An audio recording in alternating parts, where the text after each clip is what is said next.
our own folks at home and our own folks at home.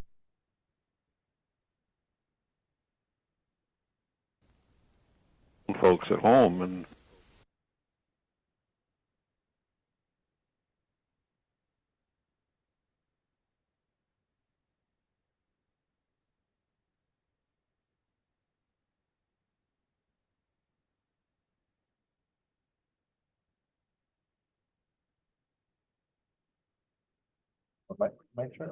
Mic check 1 2 1 2. Mic check 1 2 1 2. Mic check 1 2. All right, good. Cool. So yeah, so if you start the sharing, then we're all set. Okay.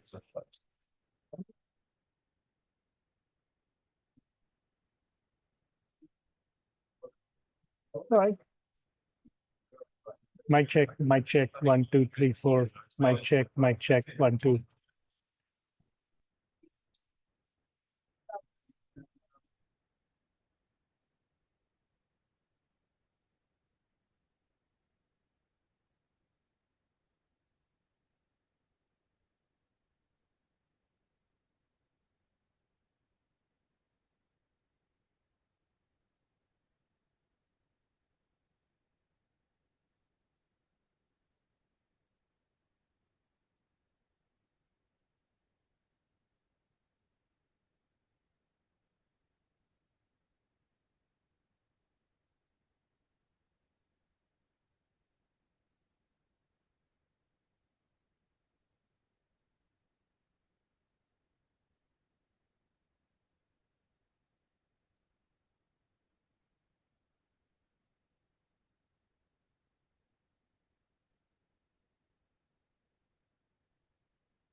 All right, Paula, do you want to do a sound check? All good? Okay. All right, everyone, it's a couple of minutes past 9 o'clock. It's the usual academic grace period for lectures, especially in the morning. Let's get started. I introduced myself to you already, but just in case some of you weren't here or some of you forgot, I'm still Sanjeev Khudanpur. I still teach here in electrical computer engineering, computer science, and it is my fun joy today to give you a couple of lectures on automatic speech recognition. So I'm going to start with the first hour dedicated to what my colleague Philip Cohn often calls classical speech recognition. Right? And then in the second half, I'll get into more modern techniques and so on. Now, you might look at the slide and say, wait a minute, I get the joke on the top. Yes, that's fine. And I get the title, Basic Mathematics, but really you're using slides from 2000. I wasn't even born then, right? How many of you are born after 2000? Okay, so yes. Why do I do this? Not because I'm lazy. You'll see my second slides and see how much work went into making them. I want to make a point. The point is the basic ideas have not changed in all these years. There's a lot of fancy glue around everything. There are some new techniques which are really brilliant, and we'll talk about them. But don't think speech recognition was invented in the last 10 years. It's been around for a long time, the basic ideas. So the reason I have these particular slides is because in 2000, I was invited to go to the Institute for Mathematics and its applications in Minnesota at the University of Minnesota for a semester.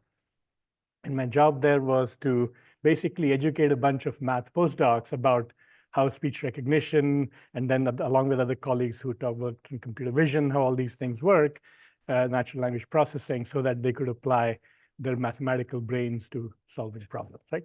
And so these slides are from there, and I prepared it with a particular view of audience in mind. And I've found over and over again after that that I still find them useful. So I'm going to use those for the first hour. All right, okay. So very quickly, what are these human language technologies? What is speech recognition? Well, speech recognition is one of the many language technologies. It's that first bullet. People often think of it as something that you will use as spoken input to a computer system. So you'll talk to a computer. It has other uses which don't necessarily involve a person trying to give speech input to a computer. For example, you might be analyzing everything on YouTube to find things that you like. So people on YouTube didn't really give their speech to the computer with the intention that the computer transcribe it, but you use it after the fact and so on and so forth. Other technologies like handwriting recognition is also useful. It's a little bit like speech recognition, except it's a image or a video sequence rather than a time series of pressure values. And then information retrieval, web search, you all know that.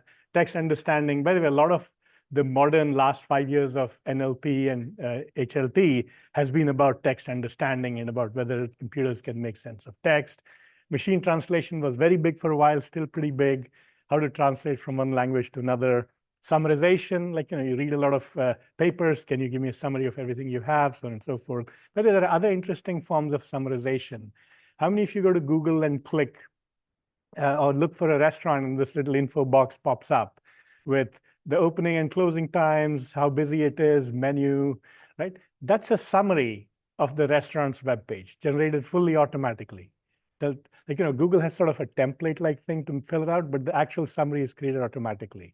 You'll often see when you search for something in Google, you'll see something on the top, which is just actual text about what you're looking for, not any web page. And that's a summary from some web page about what you're looking for. The summarization is a very useful thing. And summarization often involves language generation, because what you see in that little info box may not be verbatim from what's from the web page. Google actually synthesizes text. So actually not just Google, others. So there are a lot of interesting applications. Some people think of machine translation as an analysis followed by generation problem. You should just read the original language text, figure out what it means, and generate a sentence in the other language or the target language. And so there is a notion of treating machine translation as a text generation problem. Speech synthesis, of course, nowadays you all hear people's voices being cloned and other fun stuff. Synthesis has become good enough that nowadays speech doesn't sound like a robot, right? And of course, dialogue management. We all interact with computers, and computers need to know what we've talked about in the past. I mean, like, one of the more fun things about these big models like GPT and all that is that you can have an interaction today, and or maybe 5 minutes later, you go back, ask it the same thing, and it doesn't know you were there already. So it doesn't have a notion of state and what's going on. So all these things fall into language technologies.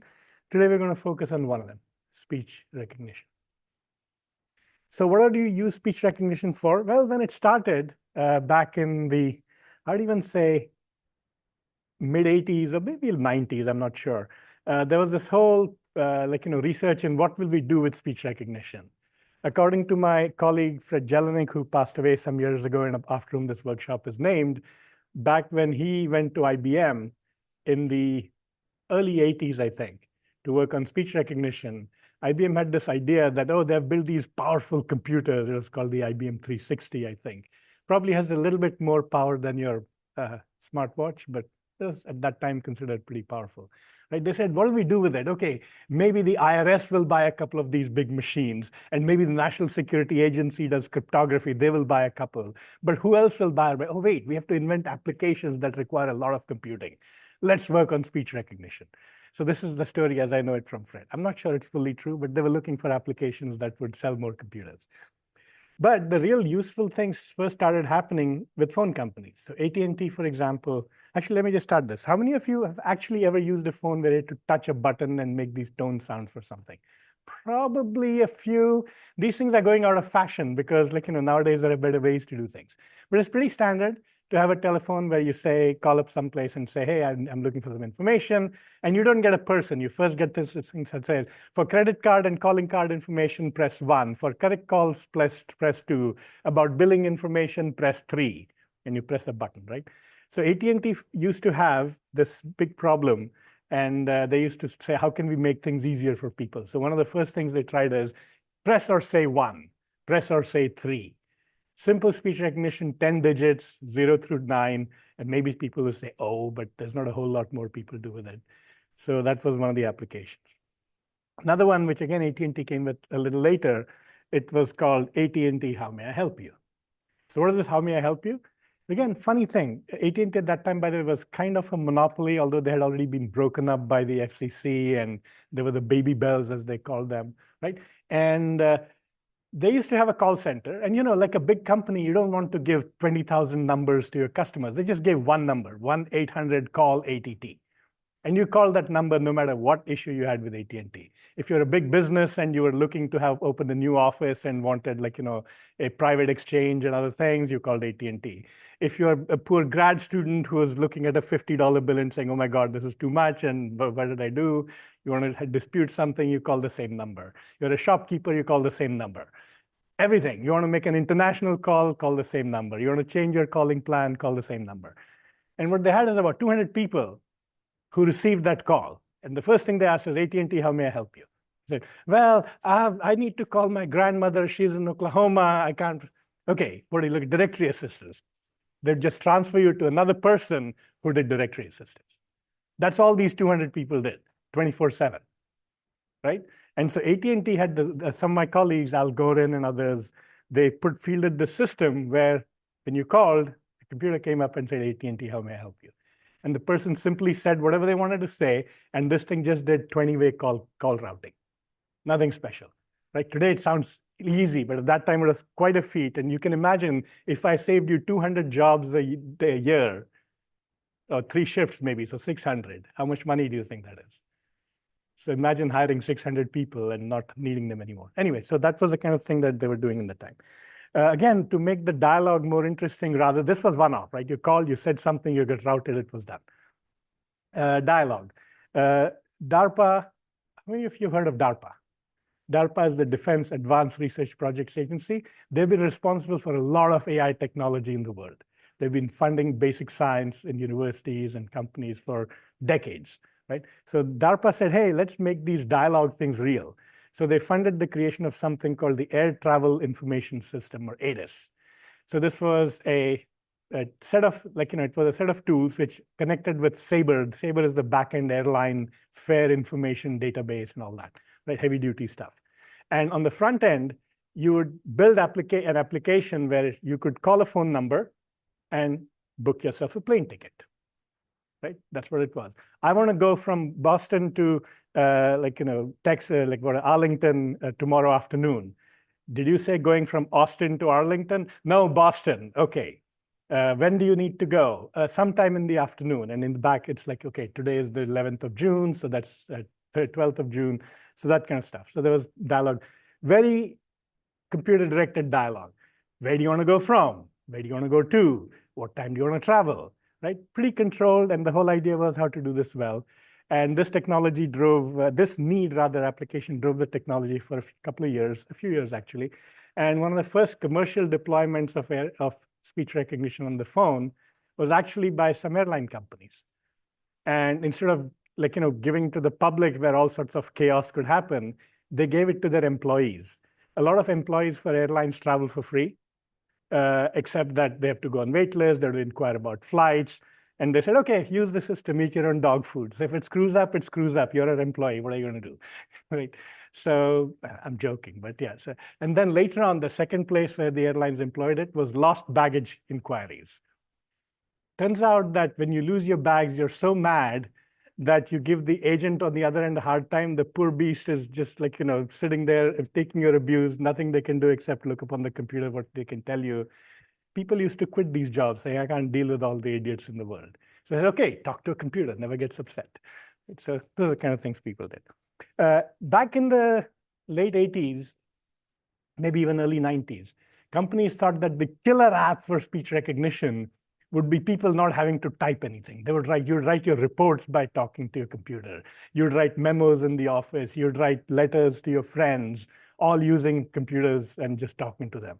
So there were these products. VIA Voice is an IBM product, or was, and Naturally Speaking was a product by a company called Dragon Systems, which then got bought by somebody, bought by somebody, bought by somebody, bought by Nuance, which was bought by Microsoft.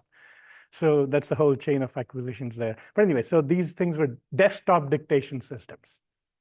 You would install it on your computer. In those days, it came on a CD-ROM. And then you set it up. You talk to it for 15 minutes to let it get used to your voice. And then you try to dictate memos. Guess what? People aren't used to sitting in an office and talking to the computers by themselves, especially if it's work-related stuff. It sounds funny. So never took off, never made any money, but very big step up from air travel information. Guess why? Air travel information is a very constrained task, right? If I look at all the vocabulary anybody uses when booking a ticket on, let's say, Delta Airlines, right? Other than the city names, how many distinct words do you think they use? What's the vocabulary of plane reservations? 1,000 words max, mostly few hundred, right? So basically, it's not a very challenging task. Dictation, on the other hand, well, you're a lawyer, you're going to write some kind of stuff. You're a doctor, you're going to write other stuff. You're a university professor teaching physics, one kind of stuff. You're an anthropologist, another vocabulary, right? So this really opened up the challenge to the technology. You'd have very large vocabularies and so on and so forth, right? Of course, there was this, YouTube isn't new. The idea that we may have to transcribe and caption all sorts of videos existed for a long time. Some of it is driven by the needs of people with disabilities. If you can't hear, you'd rather have your TV programs captioned live and so on. And sometimes live captioning is not possible because there's nobody to caption. Other times when they do it, it's still a little crummy because the captioner cannot keep up with the speech and so on and so forth. So, and it's expensive. But also post-hoc search. Even before the era of YouTube and video on the web, there were always large video archives, and there was a need to index them and search them. A classic example of this is back in 2000, we worked on a project with an organization called the Shoah Foundation. It was set up by Spielberg, and basically, he recorded, or he had people record the interviews of Holocaust survivors from the Second World War. And there's about 110,000 hours of video. And these are really rich, interesting testimonies. Some people are shaking their heads because the Charles University in Prague, where some of our colleagues are from, actually has a mirror archive, right?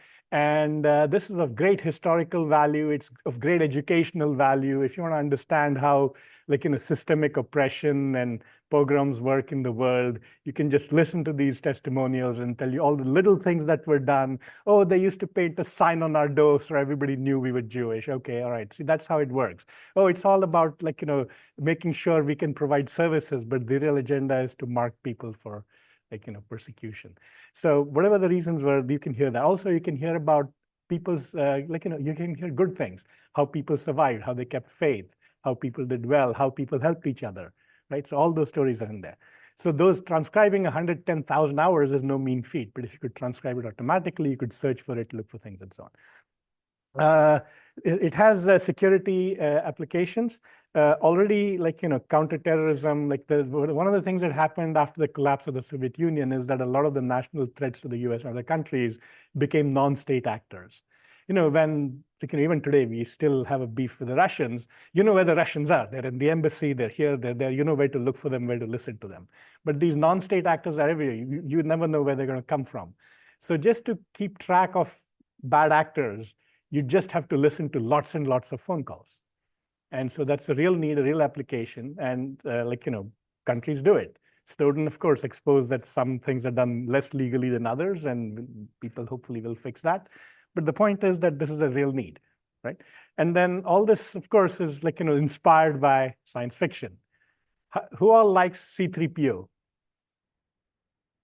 Maybe you guys think BB-8 is better, I don't know, but C-3PO at least talks for real. It doesn't beep and squeak like R2.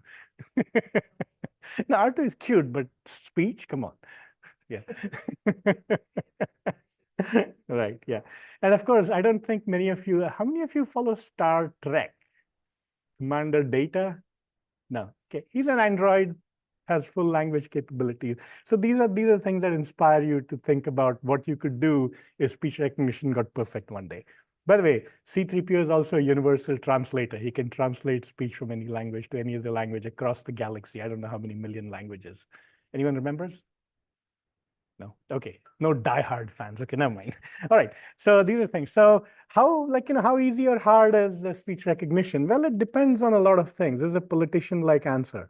So isolated words. In the early days, people would require that you talk to your computer with small pauses between words so that it knew where the word boundaries were, right? And then it became an isolated word recognition problem, and then you could hopefully do something about it.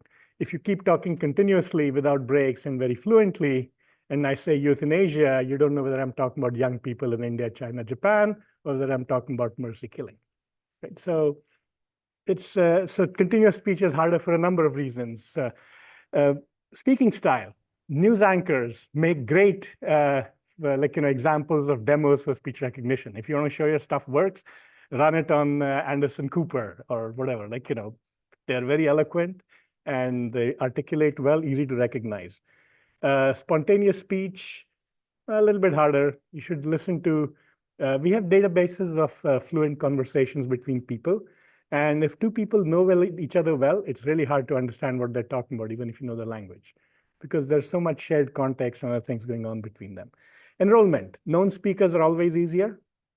It's probably true about you as well. You might have friends with very thick accents or who are otherwise not easy to understand for other reasons, but once you're around them for a few months, easy peasy, right? Same thing for computers. New speakers are harder, unknown speakers are harder, right? Vocabularies. Back when I gave this lecture, 100 was considered small, 20,000 was considered large. Today, even a few thousand would be considered a small, maybe 1,000 is considered a small vocabulary today. Computers are just bigger. We can handle more things. And 100,000 or more would be considered large. Noise levels. Do people know what decibels are? Do you know what bells are? It's the ratio of loudness of the signal to the noise, and you take its log, and that's a bell, and you multiply by 10, and it's a decibel, and but divide by 10 rather. Okay, so that's basically noise levels. Low means it's clean, high means it's large because it's signal to noise ratio, right? So if the noise levels in this room, the noise level is probably, is it what, 30 dB, better, 40? Matthew, what's the noise level at this time in this room? Or 20, okay. So there's already, yeah, actually that's true. We can hear some air conditioning, yeah. So 20, 30 dBs is easy. 10 dB is when, roughly speaking, the noise is about the same loudness as the speech you're listening to. And that point onwards, it's downhill, things get harder and harder. Channels, if you get voice over a good quality microphone, especially if it's a close talking microphone like this guy, it'll be pretty good. If it's a distant microphone like Alexa sitting in your kitchen, or other things. Cell phones are actually pretty bad, not because the microphone's far, because there's a lot of compression and coding that happens when you transmit. If it's voice over IP, there is packet loss. You've all heard bad quality audio in your life, you know that. So that just makes things harder. So that's the channel, right? So all these things make left side things are easy, right side things are hard. And if you get everything on the right, you're hosed. If you get everything on the left, it'll probably work pretty well, right? Okay, so this is the task. So what is the task then? So the task of speech recognition is to take some acoustic signal, which is received at some microphone in the form of some pressure sensing, which becomes an electrical signal. That's the waveform you see up there, and write down the words. Straightforward to describe. So this is where I have a little bit of audio. Let me just play this audio for you. So here is the sentence. Folks at home and our own folks at home and our own folks at home and Okay, sounds simple enough, right? So people looked at this problem, and when they first started thinking about how to tackle it, back in the, actually already started in the 60s. So there's somebody called Raj Reddy who used to be at CMU. He retired as their first professor, then department head, then the dean of computer science. His PhD thesis in the 60s was on speech recognition. So back when people started speech recognition, we said, okay, how do we do this? How do people do this? How do you listen to this and write down? So, let's understand how people understand speech and language and so on. And of course, we turn to linguistics. So prior knowledge. We know that we compose our thoughts into words, phrases, clauses, put them together in sentences. So here's an example. The sentence says, I bought a gift for my brother at the mall, and it has been parsed. So some of you have done NLP, others haven't. If you haven't, don't worry about it. What you see over there are lines on the top that connect words, pairs of words, right? So I is connected to bought. Bought is connected to gift. It's also connected to at. And gift is connected to a, gift is also connected to for is connected to brother is connected to my, and so on and so forth, right? And so what the sentence says is, and the top of the sentence is bought. So this sentence is about buying, and I am doing the buying, and the gift is the one that's being bought, and it's a gift. It's not the gift or some gift. It's a gift, meaning some generic gift.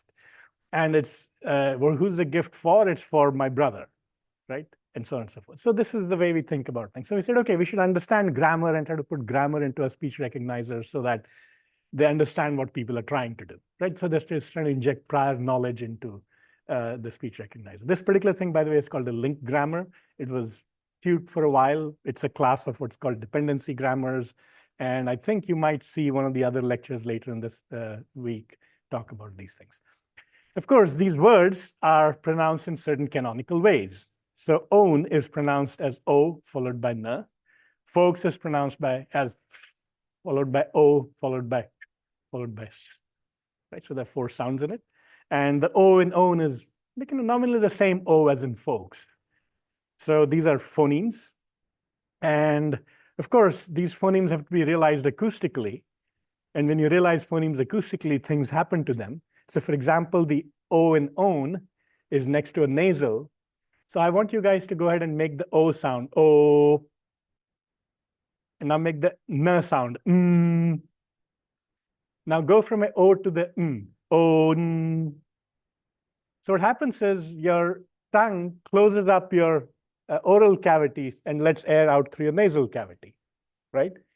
And while that transition is happening, this O actually has this funny thing where it's kind of being closed and open. So the N has an effect on the O. So if you look at this signal itself, the O in own is quite different from the O in folks, right? So what's happening with the O in folks? What happens immediately after the O? O, you're making a complete stop, right? So that's a whole other phenomenon. So phonemes, when they're realized, they're affected by what's around them.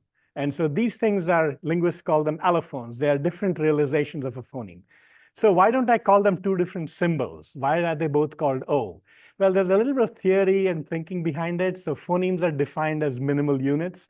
In other words, I need to be able to find 2 words which are identical in everything except one sound, and that sound changes the meaning of the word, and then I'll call them 2 different sounds. So based on this different minimal useful or minimal meaningful difference idea, you can figure out how many sounds do you need to represent a language. And it turns out whether the O is nasal, has a nasal after it or not, doesn't change any word. All words that have O followed by N mean the same thing.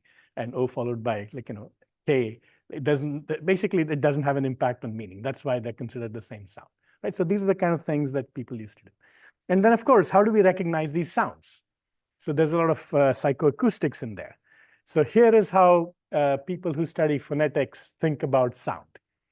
So up there is the same waveform, our own folks at home, right? What's done after that, I'll sort of try and point you to it. Hopefully you guys can see the mouse on the screen. So you see these little vertical lines and letters below them. So this is A, the double A, R, O, F, O, K, S, E, and so on, right? And there's almost no T over here, and so on and so forth, right? So these are the phonemes. So they've actually carefully marked this in time, saying from here to here is this sound, here to here is this sound. So this is a phonetic transcription or analysis or time alignment of the acoustics, right? And what's below is the same speech represented a different way. So what this is a spectrogram. Is there someone who has not seen a spectrogram before? Anyone? Everybody has seen one. Okay, good. So I'll be quick. So what it is on the y-axis is frequency, x-axis is time again. And each vertical line is a little slice of speech. You do a little spectrum, and you represent the spectrum as a function of frequency and magnitude. And this is the magnitude spectrum, and the darkness tells you how high the spectrum value is, or how much energy there is at a particular frequency. The frequency in this picture goes from 0 to 4,000 hertz. Time goes from 0 to 1.8 seconds. And so what you see over here is when somebody's saying, oh, you see a lot of energy in two spectral bands. There's another O over here, and you see energy in two others. It's the same two spectral bands, more or less. There's a third O here. This is own, folks, and home. And that's O also has energy. There's a folks, there's a S over here. And what you see for an S is high frequency energy. Because when you're making a S sound, it's just noise, right? The same thing happens with, actually home is a little bit like that, except that it's kind of dead. Home is, her sound is like a no sound. Okay, so these are the kind of sounds. So when phoneticians study speech and they say, how do people understand or hear phonemes?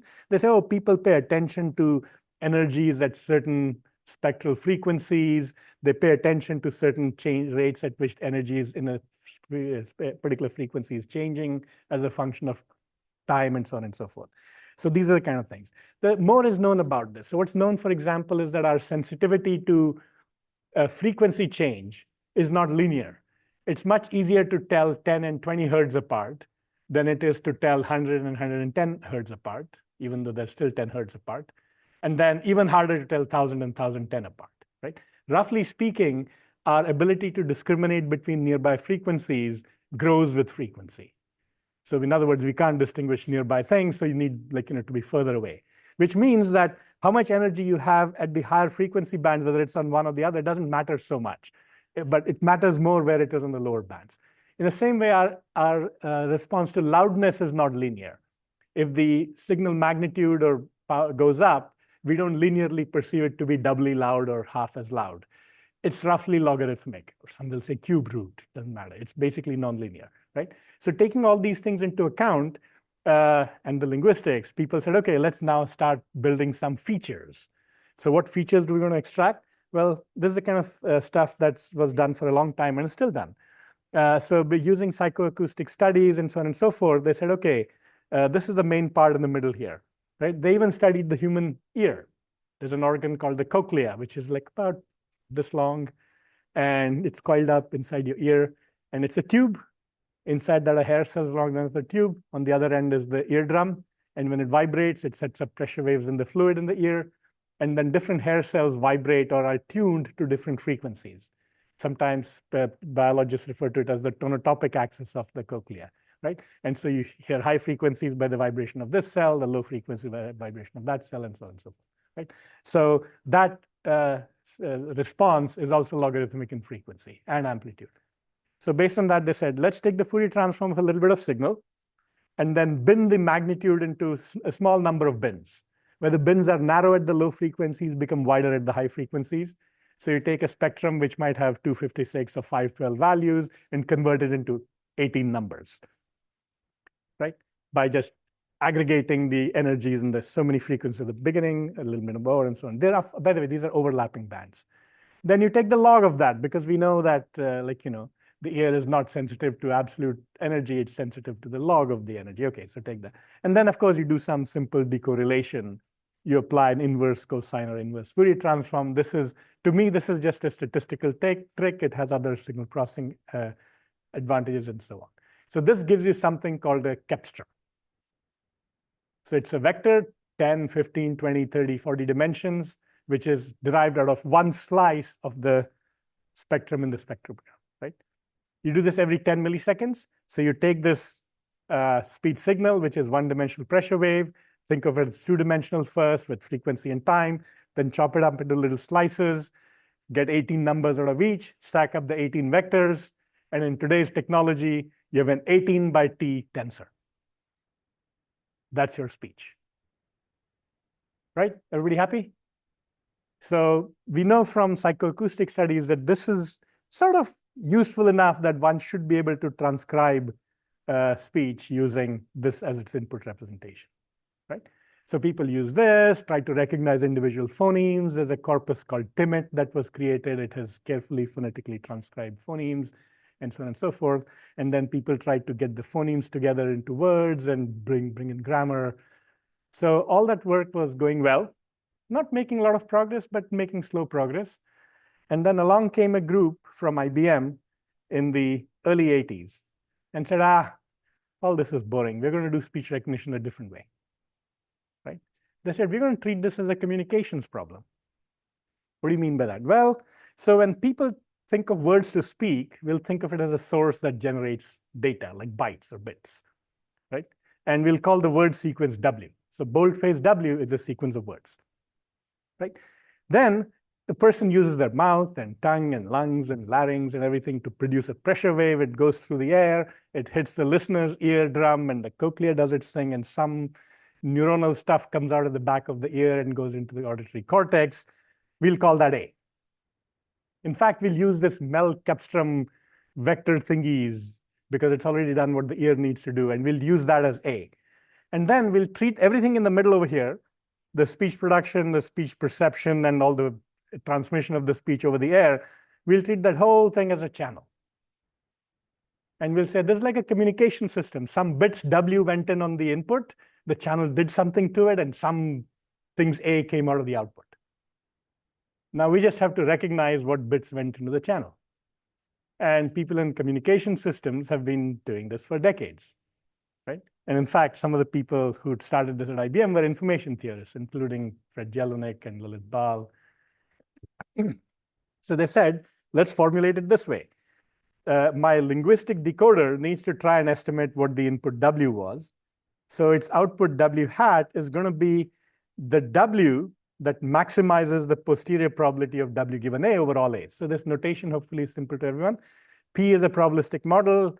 W given A is a conditional probability of the word sequence W. So this boldface W is a sequence given the vector sequence A. So remember, A is that sequence of 18-dimensional Kepstral vectors, one every 10 milliseconds for however many seconds you have, right?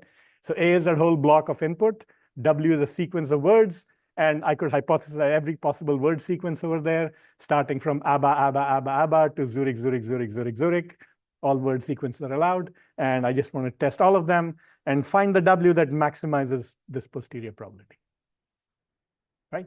And then I said, okay, just like people do in communication systems, we'll break down this P of W given A as a ratio of a few things. So first, let's write P of W given A as P of W a joint probability divided by P of A. That's just the definition of conditional probability. And then take the joint probability P of AW and write it as P of W times P of A given W. Just decompose it the other way, right? So if you do that, then you say, okay, I have to maximize this ratio over all values of W. A is fixed, A is the input, right? So I don't really need to care about the denominator. I just need to maximize the numerator. Everyone with me? Yep. And therefore, I'm going to do this. I'm going to build two probabilistic models. I'm going to build a model for what word sequences are, meaning what word sequences are more likely than the other. So is youth in Asia more likely or euthanasia? So that's P of W. That's called the language model. And then how does the acoustic vector sequence look when I say apple or banana? Like, what do the sequence of vectors look given a word or a sequence of words? That's the acoustic model, right? So this is a model on sequences of words or discrete symbols. This is a model on sequences of vectors given a sequence of symbols. Everybody with me? So the thing on the left is called the acoustic model. The thing on the right is the language model. And then, of course, I have to find the W that maximizes the product of these two probabilities given a fixed A and given that W is my free variable, right? And now this is a optimization problem. So we've got ourselves three problems. Figure out a probability for word sequences. That's the first problem, P of L. Figure out a probability distribution over acoustic vector sequences given word sequences. That's the acoustic model. That's problem number 2. And then once you have both those probability models, put them together, take an A that's given to you, put it into that, go over this gigantic possible set of W's. Why is it gigantic? Just think of it. If I had a 100-word vocabulary and a 5-word sequence, how many words am I looking at? How many sequences? 5 to the 100. Not a small number, right? So basically, that's a huge optimization problem, and we need to solve that. So these are sort of the core component problems of speech recognition as they were recognized already back in the 80s. And by the way, they're still there today, right? We still work with them, even though some of these neural models seem to hide the details from you. By the end of today, you'll see that they're still there. So language modeling, as I just said, assigns probability to sequences of words. How do you construct it? Well, get lots and lots of text, right? Back when I joined Hopkins, we had a 40 million word corpus of text. It was considered huge. We used to do experiments with a 2 million subset because 40 million was too many, right? But today, of course, we are in the trillions. But that's basically P of W. All these big language models are basically P of Ws, right? So this idea was already there in the 80s. Of course, language use is very different in different situations. The way a news anchor reads news versus the way you talk to your friends versus the way I give a lecture are all very different things. The language use is very different. The style is very different. So it helps to do task-specific modeling. So if I could get lots of lectures transcribed, I'd probably build a better P of W for transcribing lectures than if I just took all the newswire text that's available on the web, right? So there is such a thing as getting task-specific text, but that's a basic problem. We'll talk more about it in a little bit. Everybody happy with problem number 1? I haven't told you what the model is, but we'll get to that, right? Second problem is acoustic modeling. To do this, you'd need lots of paired samples of speech and transcripts, right? This is the big ask, even today, to get lots and lots of speech which is transcribed. Of course, there are things out there nowadays, thanks to the internet, which you can get your hands on. But even then, this always remains the big challenge, right? Especially if you think about languages where there isn't a lot of internet audio. Even Whisper's OpenAI, which has, I don't know, the first version had 680,000 hours of transcribed speech in it, which is about 77 plus years of continuous listening, more than the median lifetime of US males. Even then, they had something like half an hour in Georgian, half an hour in, I don't know, a bunch of languages. So that's all they could get their hands on. The second version is more like 1 million hours, but still, many languages are not poorly represented. So P of A given W is still a challenge if you're looking at languages or situations. By the way, P of A given W, unfortunately, also needs to take care of a lot of other things. Voice over a telephone sounds different from voice coming from a radio broadcast studio. Alexa in your kitchen has very different acoustics than, let's say, the Zoom lecture with the microphone here. So there are a lot of differences in the acoustics. And remember, A is just the acoustic vector, includes everything, not just the words. So unfortunately, P of A given W has a big burden and has to model a lot of things. So we'll talk about that a little bit. And last but not the least, I already said this hypothesis search is a non-trivial problem because the search space is very, very large. Right? So finding the optimum in a discrete optimization setting where your search space is basically combinatorially large can be quite a challenge. Some of your computer scientists, like, Things don't get much NP harder than this. Okay. So let's go through each of them a little bit. So the acoustic model. Obviously, finding a probability distribution or estimating a probability distribution for A given W, training a model to do it for every different W doesn't make sense, because for all you know, the W that you train on may never be said again. W, remember, is a whole word sequence, right? So what you really need is probabilities for individual words, so you can string them together somehow. Even individual words, you may not hear all the words that you might have to recognize often enough. In fact, if you go collect 1,000 hours or 10,000 hours of speech, you might get a few, maybe, Matthew, how much in Libri speech our vocabulary is, what, 100,000 or less?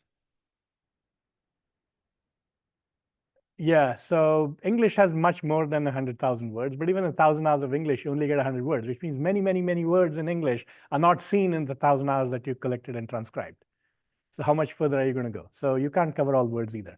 So even models for individual words is hard, let alone how will we put them together once we have models for each word, right?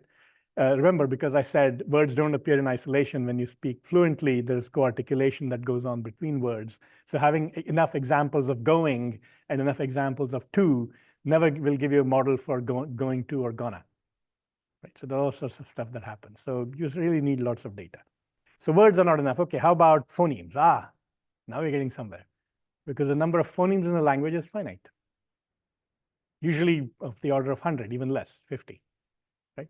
So if you could build a model for each phoneme, and then we had some magical way of stringing them together, so we would have a P of A given phoneme, the acoustic vectors that correspond to a phoneme, and then we'd put them together somehow to construct our P of A given W.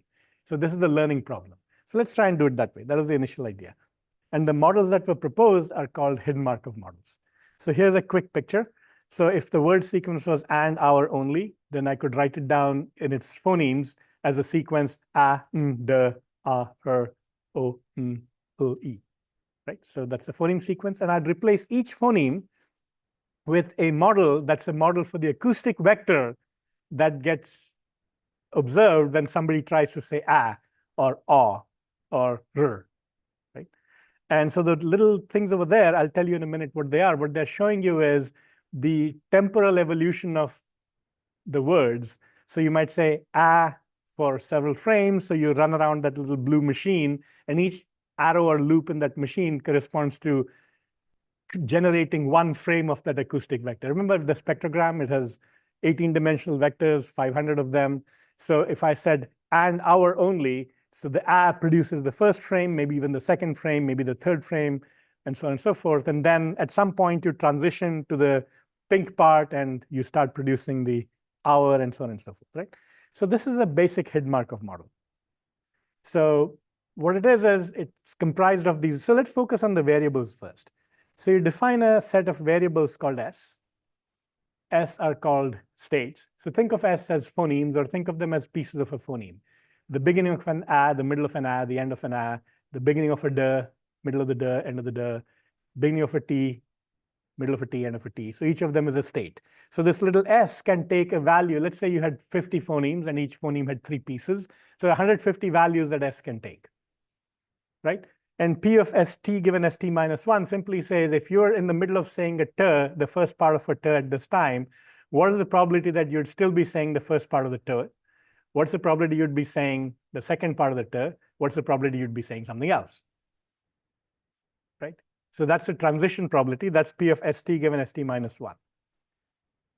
And then when you're saying the first part of a t, what kind of acoustics you produce? That's called the emission probability. So the way you want to think about this picture is, these circles here represent the states, and the arrows represent how you can travel between these states. So you can produce the first bit of a t, a couple of frames, that's 10 plus 10, 20 milliseconds. Then go over here, maybe produce the second bit of the t, then go over here, produce a third bit, and continue. Or produce the first bit of an a, and then hang around here, produce several frames with the middle of a, and then one more, and so on, right? So this is a stochastic model. There are transition probabilities on the arcs, which tell you how long you stay and produce that bit of sound.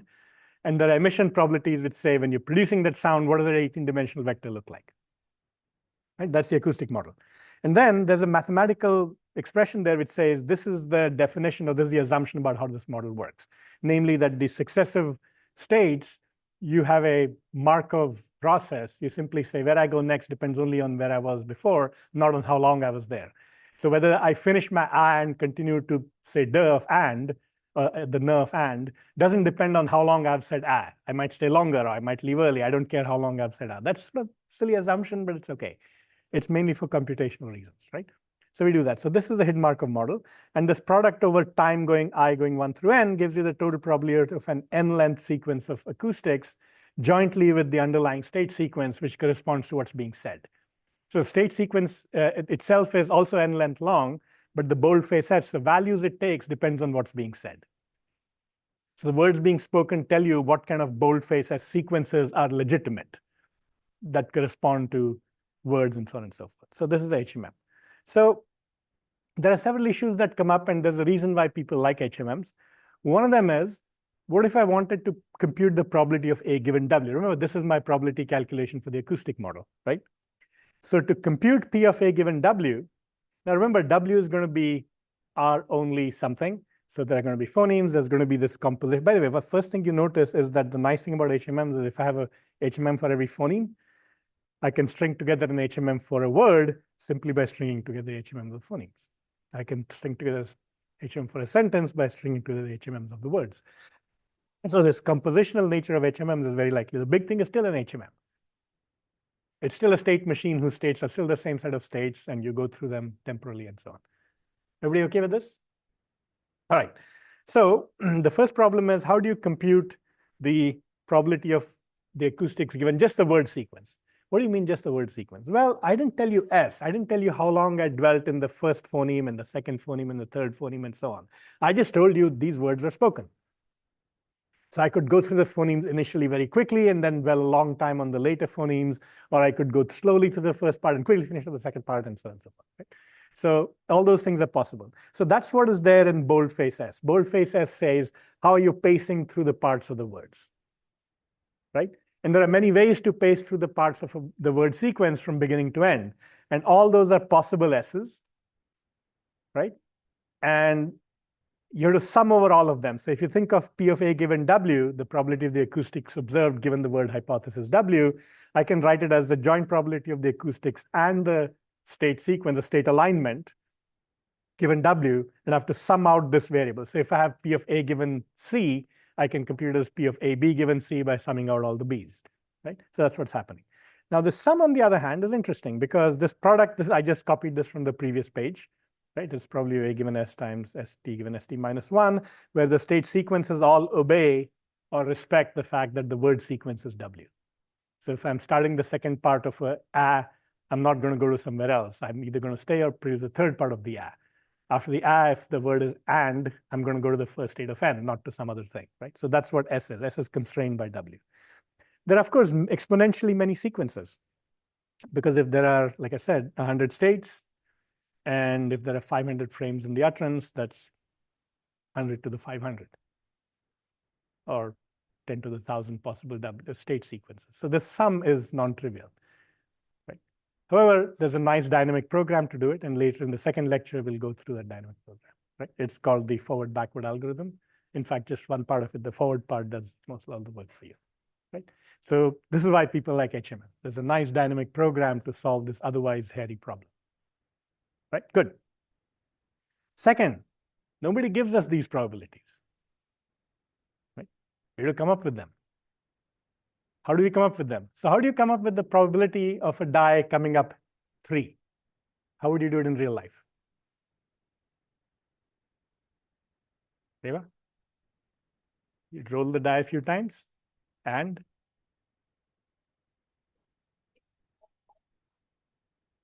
no, you don't know the problem. The goal is you have to find the problem. Take something simple. How do you know the problem? How do you figure out the probability of a coin coming up heads if you don't want to assume it's half and half?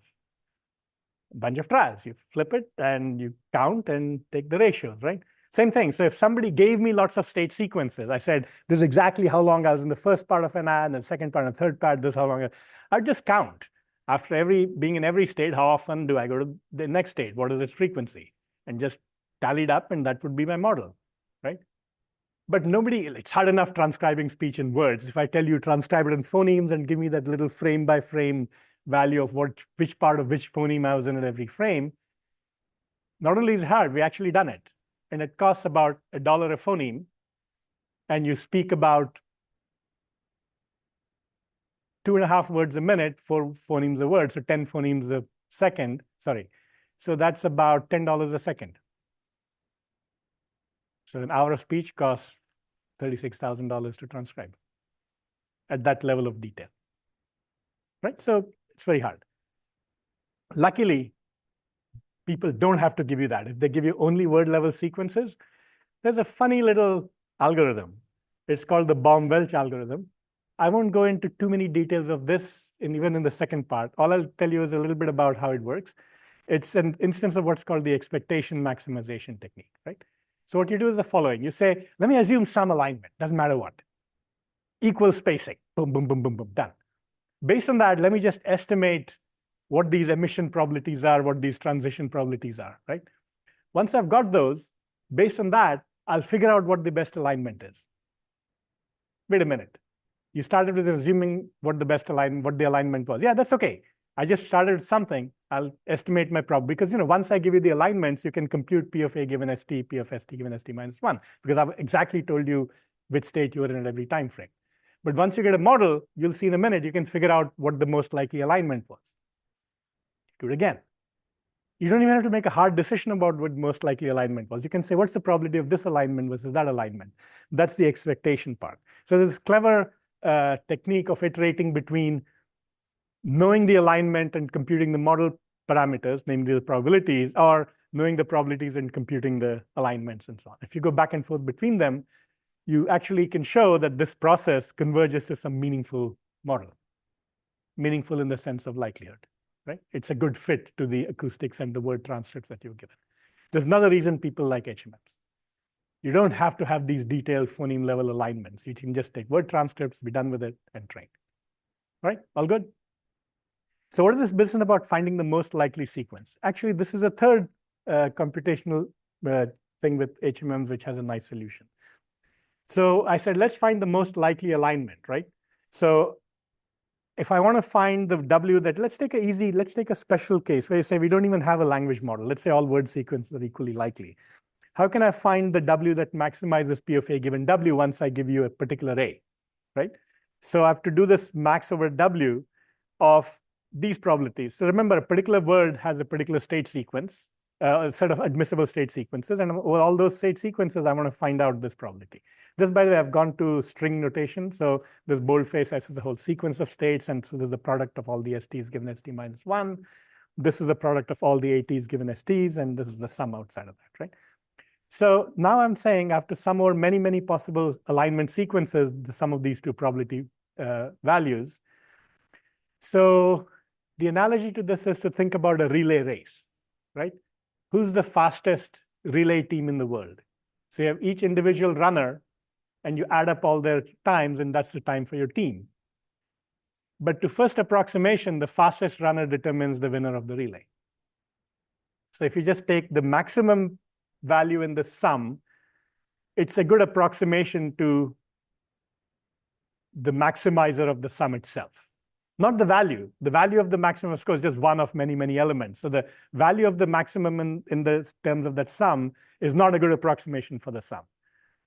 But if you're comparing two sums, then the maximum in one compared to the maximum in the other is a good tiebreaker of which sum is bigger, right? So if you make that approximation, then there's the max over all possible W sequences. And within that, the max over all alignments of the W sequence of this probability. So it's basically just a double maximum, max of something, right? So it's a max over a big space. So this problem also has an interesting and clean dynamic programming solution. You don't have to search through a gazillion possible word sequences, and for each word sequence, another Brazilian possible alignments, right? It's all done in one smooth move with a dynamic program. And that is called the Viterbi algorithm, right? So these are sort of the three core reasons why people love HMMs. By the way, speech is not the only place. In fact, they were not even invented in speech recognition. They came about in a number of different ways. I think the original work was done for cryptography. And there's a little story about the Baum-Welch algorithm that it was first invented or created or discovered in secret, so nobody published anything about it. And then many years later, Baum, who had interacted with those people, published a paper. And then several years after that, the people who had it in secret said, oh, wait a minute, we had it before, we'll declassify it and let the world know that we came up with it first. And Welch was the primary guy on the other one. So that result is now it's called the Baum-Welch algorithm. Baum had the first openly published paper, Welch had the first actual paper, and they were collaborators, basically. They were not antagonistic or anything. So it's a Baum-Welch algorithm. Okay, that was the acoustic model, right? We use HMMs, somebody gives us words plus transcripts. Based on that, we can figure out the probabilities of the model, the P of A given S and the ST given ST minus ones. We can compute probabilities of P of A given W. We can find the most likely path. Good word. Language model. Again, same idea.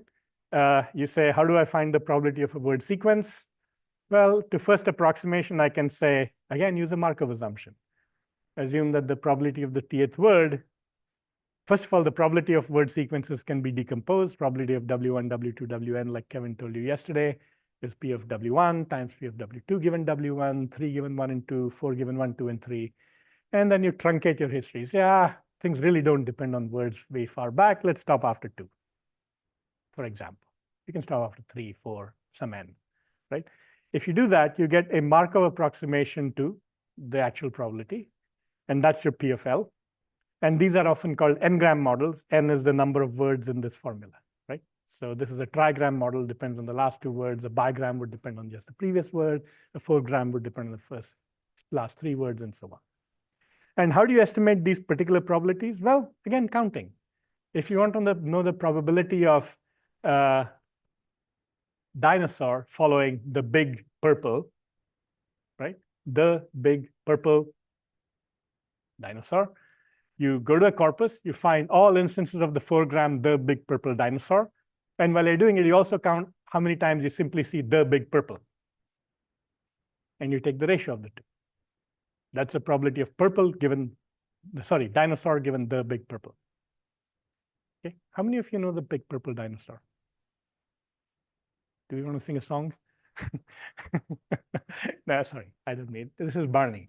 All right, so, but of course, this has a problem. Because if you think about it, if I have a 1,000-word vocabulary, how many 2-word histories are possible? 1,000 squared, right? So there are 1,000,000 possible histories. Let's say that some words are frequent, some are rare, right? If I take 2 rare words, how often do I expect to see them over here? Much less than 1 in a million, probably 1 in a billion or 1 in a trillion. Okay, let's say I say 1 in a billion. So relatively rare words, their combination appears only once in a billion. You have to get an estimate of the vocabulary of 1,000 words. So think of a 1,000-faced die. If I told you, get me probabilities on this 1,000-faced die, how many times would you like to roll the die? Is 5 enough? No. How about 1,000 times? You have 1,000 faces. Is that enough? No. How many? Million? So you have a million possible histories, and you want to get million possible futures out of them. So you want a million possible instances of each history. Now we're talking trillions of words. So even a simple trigram model is not easy to estimate because you never have enough data to see all the events that you care about. So what happens if I've never seen dinosaur following the big purple? Well, the model assigns it probability 0, which is not fair because it's not exactly an illegal word sequence, right? How about the word sequence the? You'll say, nobody says that, but I just did. So pretty much everything has to be allowed. You can't rule anything out for sure, right? That means that this probability, f of wt given t minus 1, this f, by the way, represents relative frequency, just counting. How often did wt, a particular word wt, follow the particular words wt minus 1, t minus 2, right? So this often can have zeros. Oh, but how about if we simply count how often dinosaur followed purple? Or how often just the word dinosaur appeared in the corpus? Or just 1 over the size of the vocabulary, right? If you interpolate these 4, you get a much more smooth model. Smooth in the sense that now no probability is 0, because at the very least, this is never 0. Pretty much every word has some chance of being seen. So this is zero, non-zero for most words, and so on and so forth. So these are called interpolated models. There's a whole bunch of literature on how to build models of this class, which are better or worse in some way or the other. In fact, people measure performance by, Kevin said it yesterday, what do you measure performance of a language model by? Perplexity. You try to figure out what the model will do to some held out text, right? So there's a lot of literature on it, and we can talk more about it another time. I'm not going to do that today, right? So we now know the acoustic model, we know the language model. Remember, there's a third problem in speech recognition, which is search. You look over all possible word sequences. So actually, the Viterbi part that I mentioned earlier also plays a role in solving this third part, right? And in fact, there are a couple of other things that get used. So this idea that we have a large vocabulary which has many words in it is fine. What you then do is you think about your language model. Let's say we stick with a simple bigram language model, not even a trigram, right? I have probabilities to words given the previous word. What I can do is I can build a graph. Each node in the graph is a word. It represents a history. It represents WT minus 1. And from that word, I'll put arcs to every other state, saying if A was followed by banana, then I'll put an arc from the node for A to the arc for banana and put on that the probability of banana given A, right? A followed by, I don't know, computer. I'll take an arc from the word node for A to the node for computer and put on that the probability of computer given A. Now I get a graph. It has V nodes, where V is the size of the vocabulary. Each node has V outgoing edges, so that's V squared edges. And this whole graph is kind of manageable. By the way, there won't be V squared edges because, like we just said, we'll never see every word followed by every other word. So A might not be followed by serendipity ever. So you do some things to take care of those. Those are details. Let's not worry about it, right? So that's a graph. And now what I can do is every edge that had a word in it, I'm going to replace it with a sequence of edges. Banana is spelled B-A-N-A-N-A. So that one arc becomes a chain of 6 little arcs. And each of those arcs now has a phoneme on it. So this is composition. I just expanded my word graph into a phoneme graph. Then I'm going to go further. Each of those little edges that has a phoneme, I'm going to replace them with that little 3-state HMM. Remember, those are edges and nodes. So now I have a bigger graph with many, many nodes, many, many more edges, right? And now each node in that graph is a subphonetic unit. It's a piece of a phoneme. And those phonemes, one after the other, are pieces of a word. And the words are in this whole language model graph.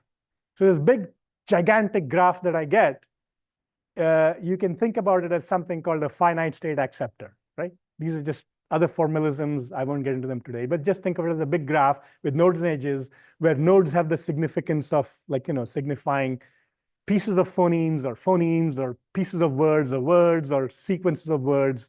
And then the edges all have that probability of A given S. Remember, after all, this graph is going to explain the acoustics. And what you want to do is you want to take this graph, take the acoustics given to you, and now carry out that Viterbi calculation. What's the most likely state sequence through this graph given my acoustics? And you essentially get a sequence of arcs, which is a sequence of pieces of phonemes, which is a sequence of phonemes, which is a sequence of words, and boom, there's your answer, right?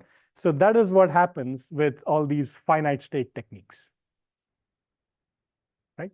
So you use a lot of these ideas, you do some heuristics, there's some business with determinization, minimization of the graph, and so on and so forth. Net result of it is you get a more or less tractable problem. Okay, so remember, what are the steps? Get some transcribed speech and words, do that forward-backward algorithm, figure out P of A given ST, figure out P of ST given ST minus 1. Oh, by the way, get a dictionary from somewhere because you'll need to know how words are pronounced as phonemes. And then get some text, estimate a language model, P of WT given WT minus 1. Then take this language model, build up a big graph of nodes being histories and arcs being the next word, put probabilities on that graph, replace the word arcs with phoneme arcs, replace the phoneme arcs with HMM arcs, determinize, minimize the whole big graph. Now you've got this graph in which, starting with a start node, ending with an end node, there are many, many, many, many, many, many, many, many paths. You get some acoustics, find the most likely path through this graph given the acoustics, and read out the word sequence. That's your speech recognition solution, right? So what is P of A given ST? It has to be a probability distribution on one of those 13, 18 dimensional vectors given some piece of some phoneme. What's used to model that? Multivariate Gaussian. Mixture of Gaussians, whatever, right? So that's what was done for many, many years. And it was a state of the art until 8 years ago, right? So not too long ago. Remember, we started in 1962 with Raj Reddy's thesis. So this is how speech recognition was done for a long time. Questions? So I think I have a few more slides from that old Minnesota talk. How good was state of the art at the time? Actually, let me not do that. Let me say, so any questions? How to build acoustic models, how to build language models, how to put together the whole search graph, how to run Viterbi decoding, how to recognize speech. All good? Any comments? Too crazy? Yeah.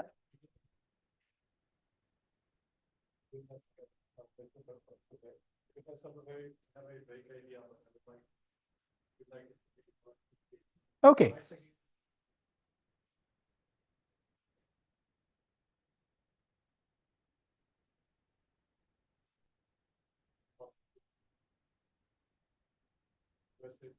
Yeah, okay. So let me make it very concrete, right?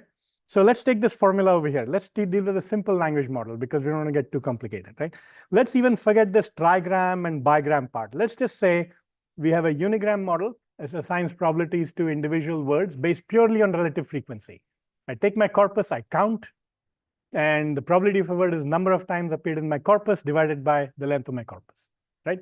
Unfortunately, my corpus doesn't cover my whole vocabulary. So there will be some words for which P of F given WT is 0, right? This model is dumb. It just gives uniform probability to everything in my vocabulary, right? Now let's take some new word sequence, some real text from somewhere else. And let's just assume that that text has one or two of these words that were not seen in my corpus, right? What is the probability of that text under this model? 0.05, 0.19, 0.00, 3, 0.005, 0, something, something, 0, boom. The whole probability is 0, right? So according to this model, that string has infinite perplexity because perplexity is like, 2 to the minus log of the probability. So the probability is 0, log probability is minus infinity, minus log plus infinity, to the infinity is infinity. So if I take the f of WT, the perplexity of the string is infinite. If I take my uniform model, let's say the string is 6 words long, it's 1 over v to the 6. If vocabulary is 1,000, it's minus 1,000 to the whatever, 1 over 1,000 to the 6th. It's whatever, 1,000 million, billion, trillion, I know, some really, really tiny number. Right? Okay, both are pretty bad perplexities, right? I can say lambda 0 plus lambda 1, let's say they sum to 1. I have one free variable now. It's a one variable equation, right? I interpolate the two, and I say, take the data, the 10-word sequence you have, take those two probabilities and start changing the value of lambda until the probability of that becomes highest, right? And it won't be at lambda 0 equals 0 because the other model gives 0 probability to the string. It won't be at lambda 0 equals 1 because that's a really low probability. The real maximum will be somewhere in between. So you have optimized your language model. It's a one-parameter language model. Actually, no, it has more than one, but the rest of the parameters are fixed by the data. There was only one parameter that was left for you, right? And so you optimize that to maximize the likelihood of that word sequence or alternately minimize its perplexity. So that's what I mean by saying language models are optimized for perplexity.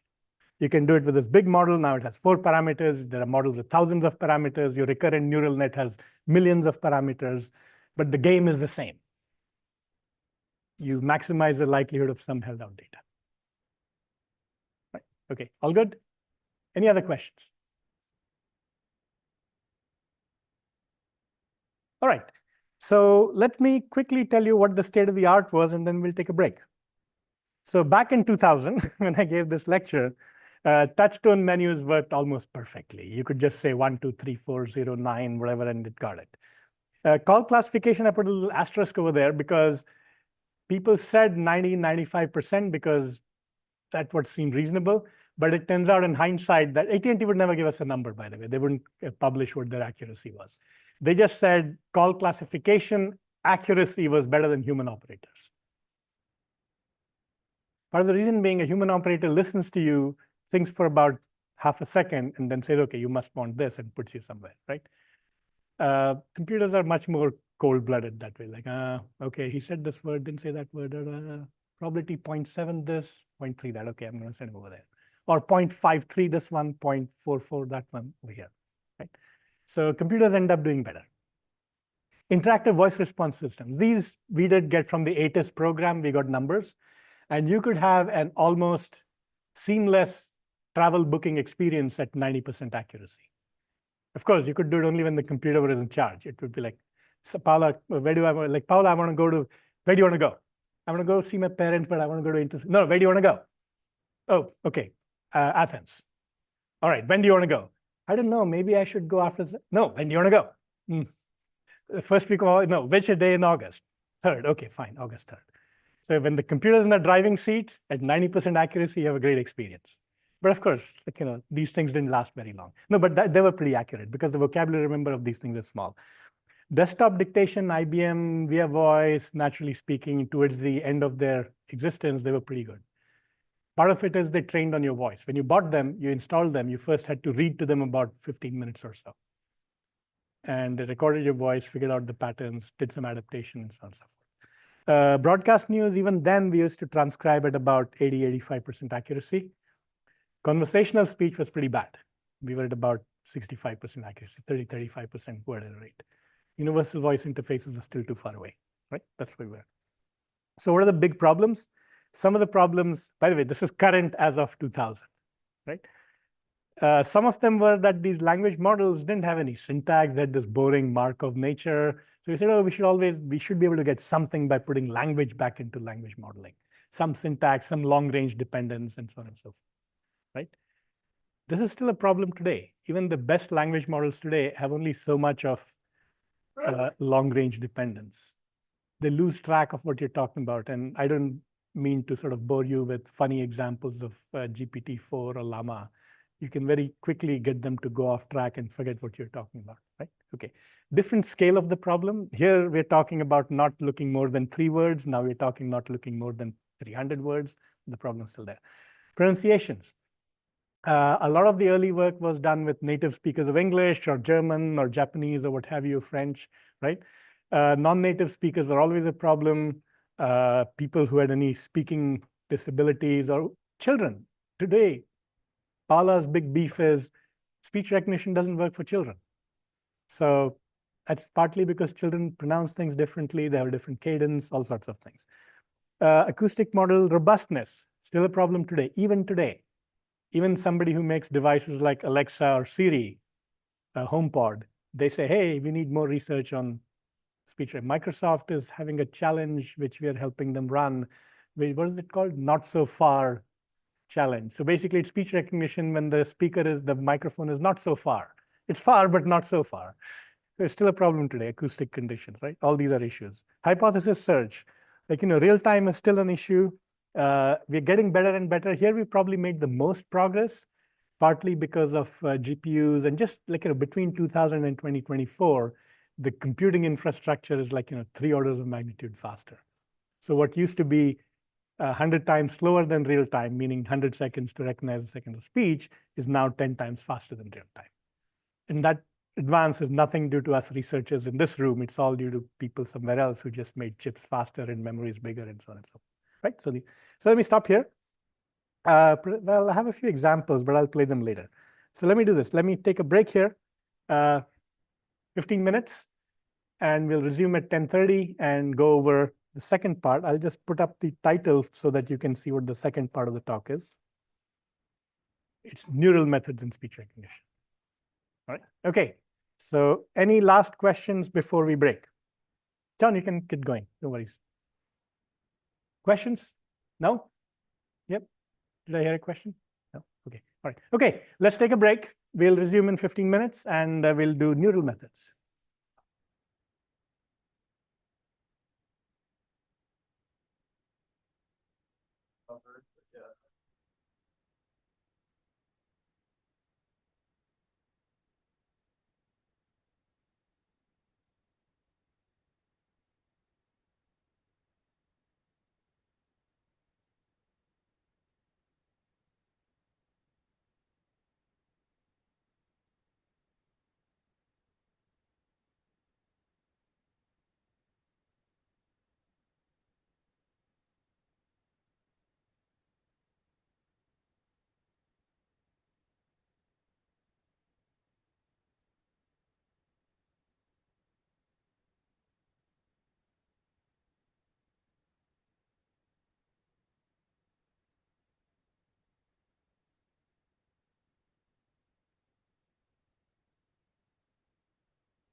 All right, can you do a sound check to make sure it's okay?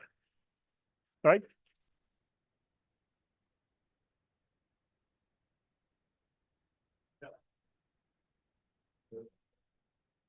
All right, cool. Okay, all right. Hey guys, let's settle down. While people are settling in, I'm going to play some fun examples of audio just to tell you why speech recognition remains a fun and interesting problem, right?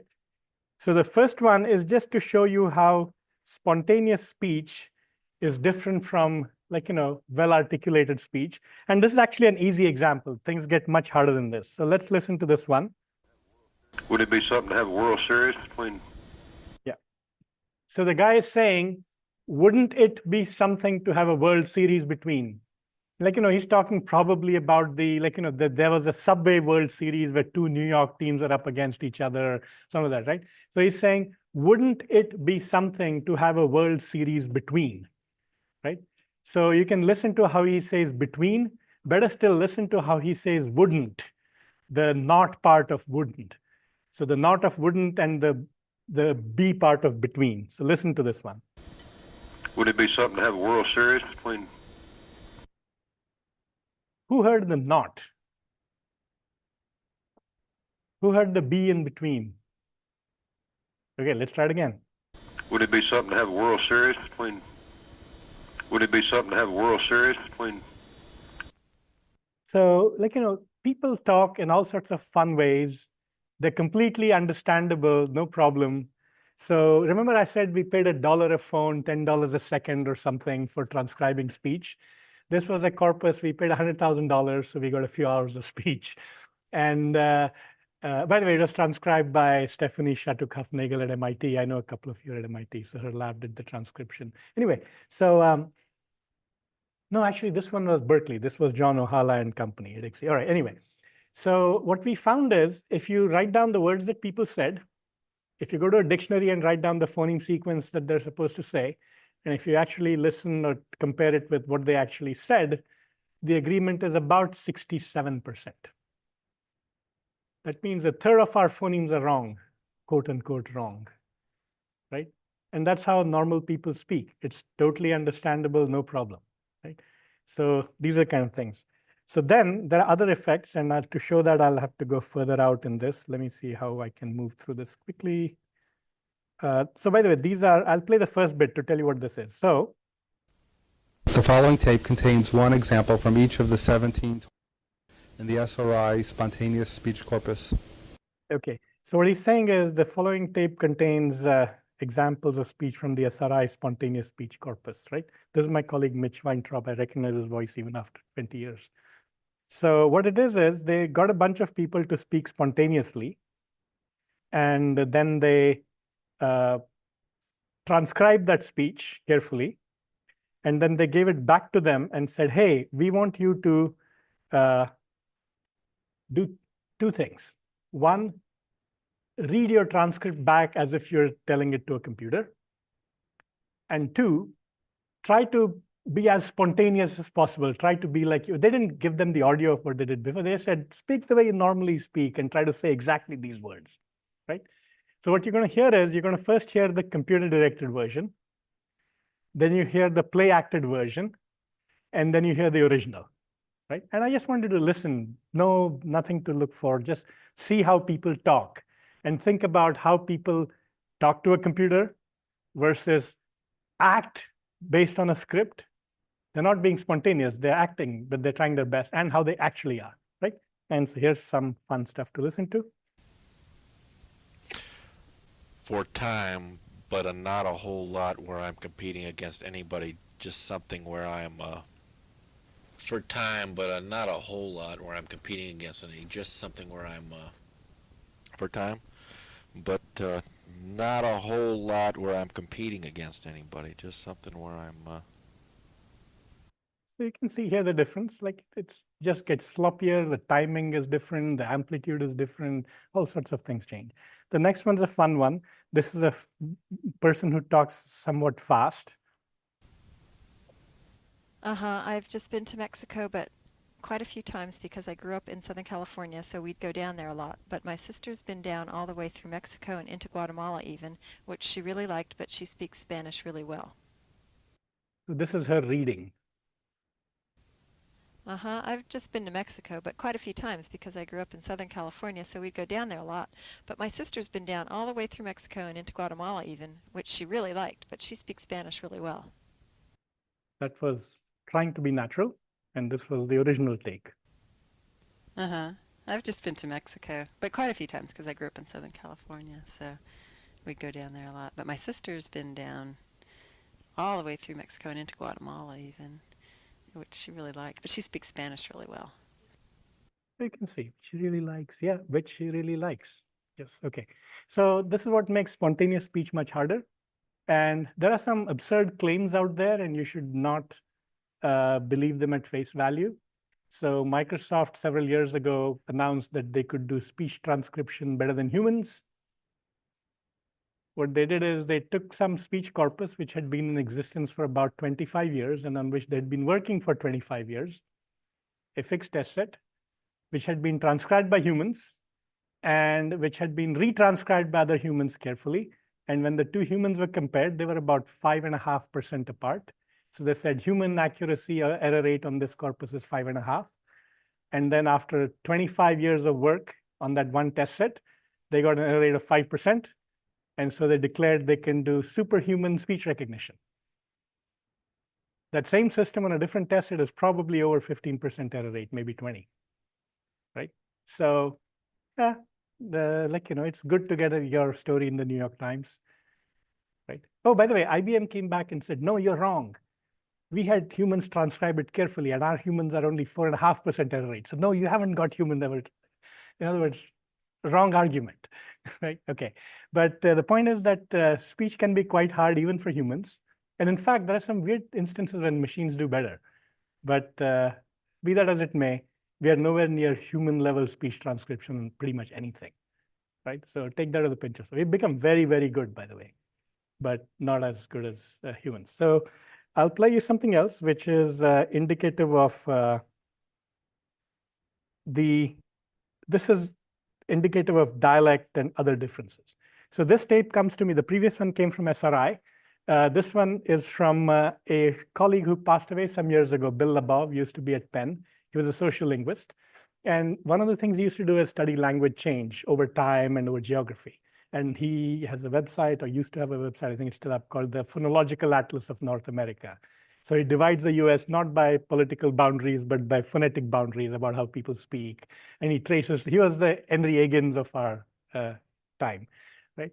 And he could really tell you based on your speech which part of the US you grew up in and things like that. So he would send these surveys. He would send out a form and people would call him in. And he would say, read me a list of words, read me a list of sentences, have some spontaneous conversations. People would volunteer, and he would record it, transcribe it carefully, and make comparisons. So what he did is he gave a talk here many years ago, actually at one of the workshops. In this tape, he plays first a word in isolation.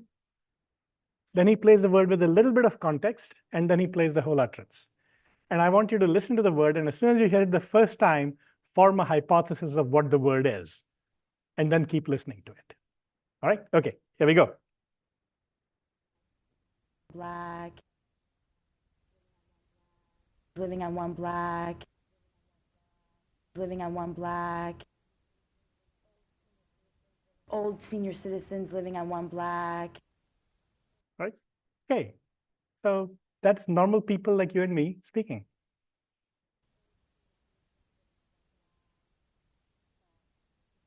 Sax. Sax. Or sax. Or sax. Yet or sax. No sandals. All right? How many got that the first or the second time? Anyone? How many got it the third time? Okay. Some didn't get it even the third time. Let's play it again. Yet or sax. No sandals. What did you have to wear? Socks. All right, cool. Tap, tap, and the tap, and the tap. You get the TV and the tap, and then there's an empty cabinet on the bottom. TV on the top. Right, okay. Should maybe skip. Well, you know what? I'll play one more and then I'll skip. My favorite is towards the end of the recording. Relax. Relax. You want to relax? You want to relax? Oh yeah, he went in the lax and he got stuck in there and they had to come out. It's locks. Don't ask me how. I read the transcript. Some of the good ones are towards the end. Okay, here, let's go to this one.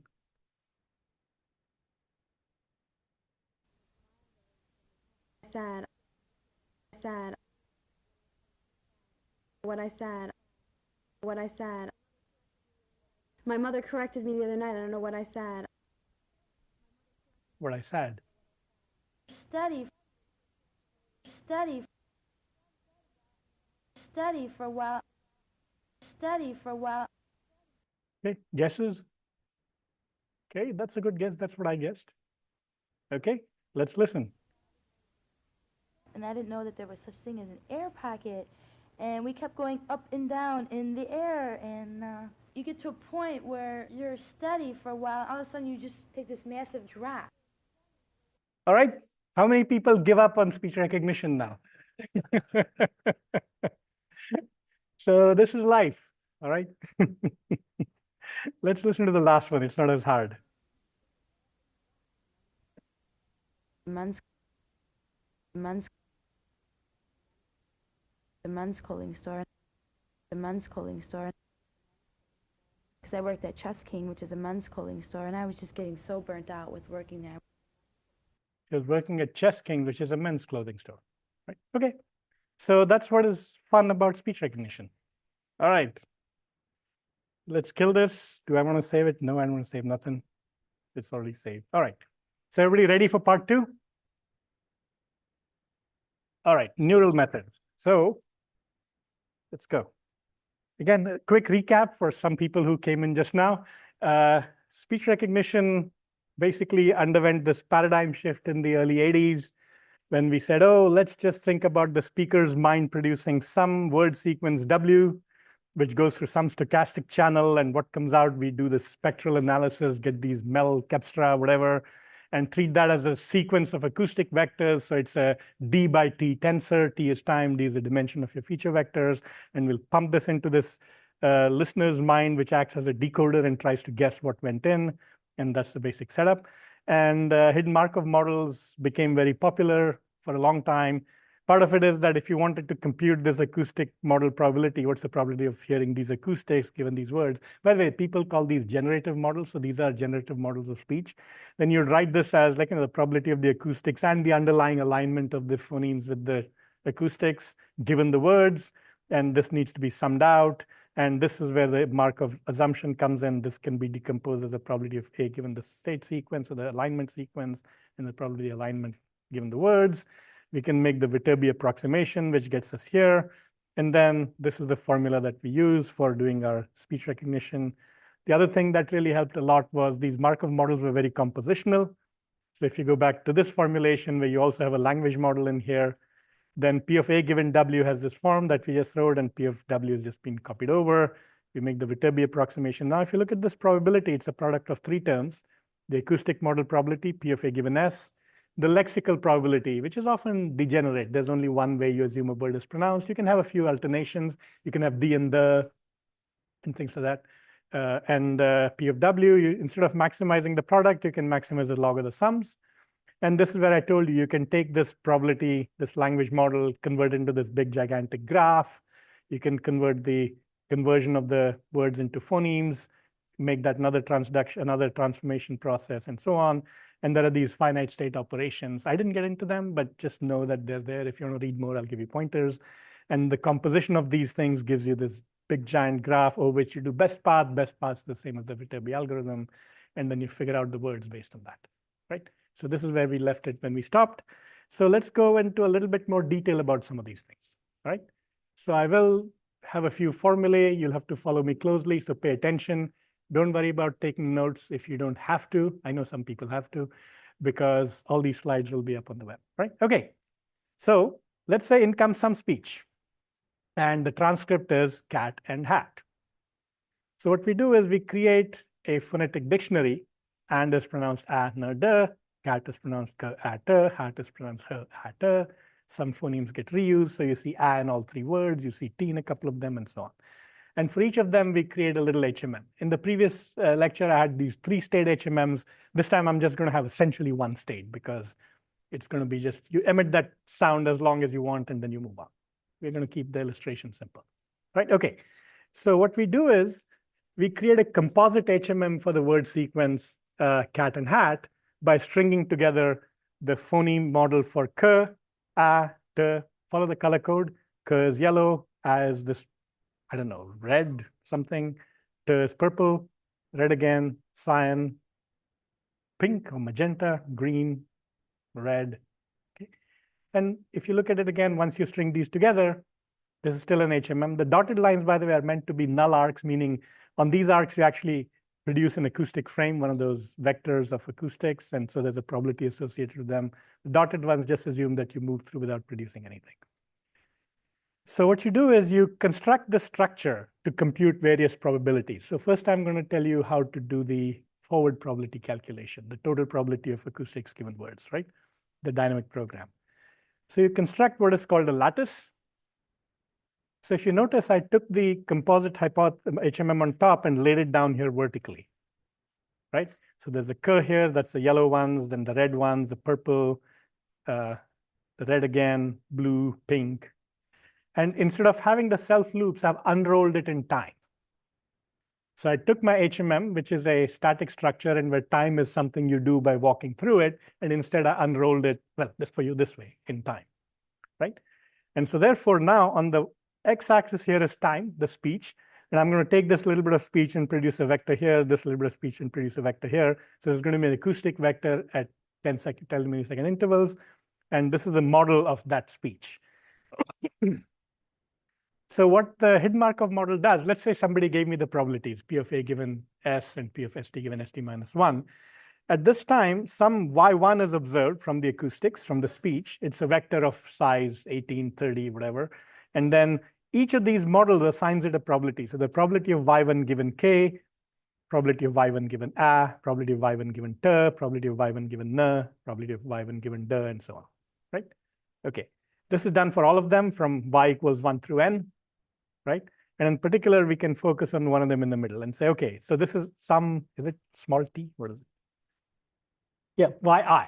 So at time index I, the acoustic observation is some vector yi, and this is the model assigned probability for that vector under all the models I have, all the P of A given S's I have, right? Okay. So what do I want to do with it? So here's the composite model again. I'm just moving them aside so I have some space to write some equations. Right? Okay. So here is one way to produce these acoustics. You say cat and hat real quick, and then you dwell on the t for a long time. Right? So here I'm going through k, a. Remember, when I go along one of these, I produce acoustics of that sound. So here I'm producing the acoustics of a n. And over here, all these acoustics belong to the t. Or I can go real slow in the beginning, hang on to the K as long as I want, and then quickly produce the rest of them. So I could articulate this word in 2 different ways. By the way, this is not possible because if I stayed this long producing a K, I would never have enough time to finish. So I'm just keeping them there for you to see, but in terms of feasibility, those are unreachable states, right? So if you think of graphs and connectivity, if you want to look for a path that goes from here to here, it'll never go through this, right? So and this, for example, is a typical path through this, right? So I might produce K for one frame, A for one frame, T for another frame, another A for one frame, another N for one frame, and so on and so forth, right? And here I produce the last A for a couple of frames instead of just one, or actually 3 frames, 1, 2, 3, right? Okay, so this is a typical path. And what do I need to do? I have these probabilities, and I need to compute the forward probability. I want to compute the probability of the entire Y sequence, the entire sequence of vectors at the bottom, given just the word hypotheses, namely the phoneme sequence. So I don't want to assume any particular state sequence, which means I don't want to assume any of these paths is the correct one. I want to sum over all the paths.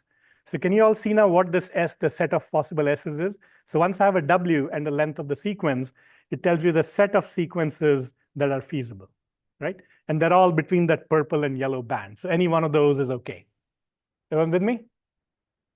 So what I need to do is, on any one of them, the probability computation is simple. I just multiply the numbers along the way. Boom, boom, boom, boom, boom.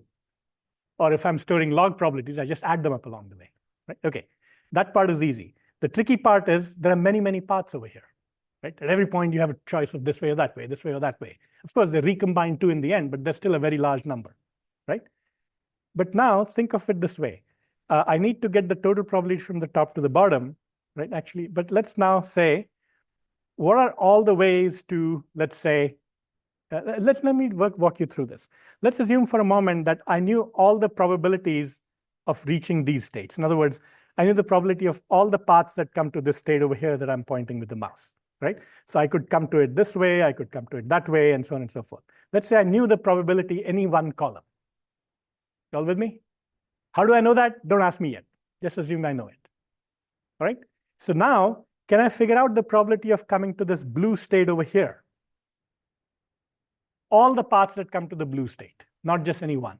Well, how many ways can I get to the blue state? I can either get to it from the left by this horizontal path, or I can get to it from above by starting from this state and going down here. So in fact, to get to this blue state over here, there are only two ways. So if I knew all the ways I could get to this state over here, and I knew all the ways to get to this state over here, the probability of getting here and the probability of getting here, I could simply take the probability of this blue state times this probability and add it to the probability of this red state times these two probabilities. And that would give me the probability of all the paths that come to this state. So I just pulled a little trick on you. I said, imagine if you know the probability of all the paths that come to any one of these states in the first column. If I know that, then I can compute the probability of coming to any one of those states in the next column. And it's not a super duper crazy computational thing. What is the size of the computation? The size of the in degree of this node, right? For each term in here, I have to take a probability of where it's coming from, multiplied by the arc probability. I get a bunch of these and I add them up. So the number of arcs coming into this state decide how much computation I need for this state. And I do this for every state. So what's the computational cost of going from the first column, where I know all the probabilities of getting to that state, to the probability of all the paths coming to the next column of states? It's just the number of edges between those two columns, right? And how many edges are there?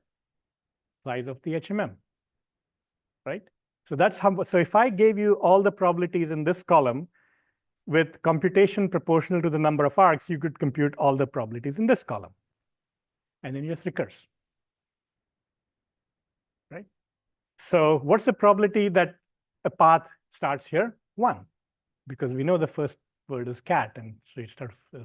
What's the probability that you get over here?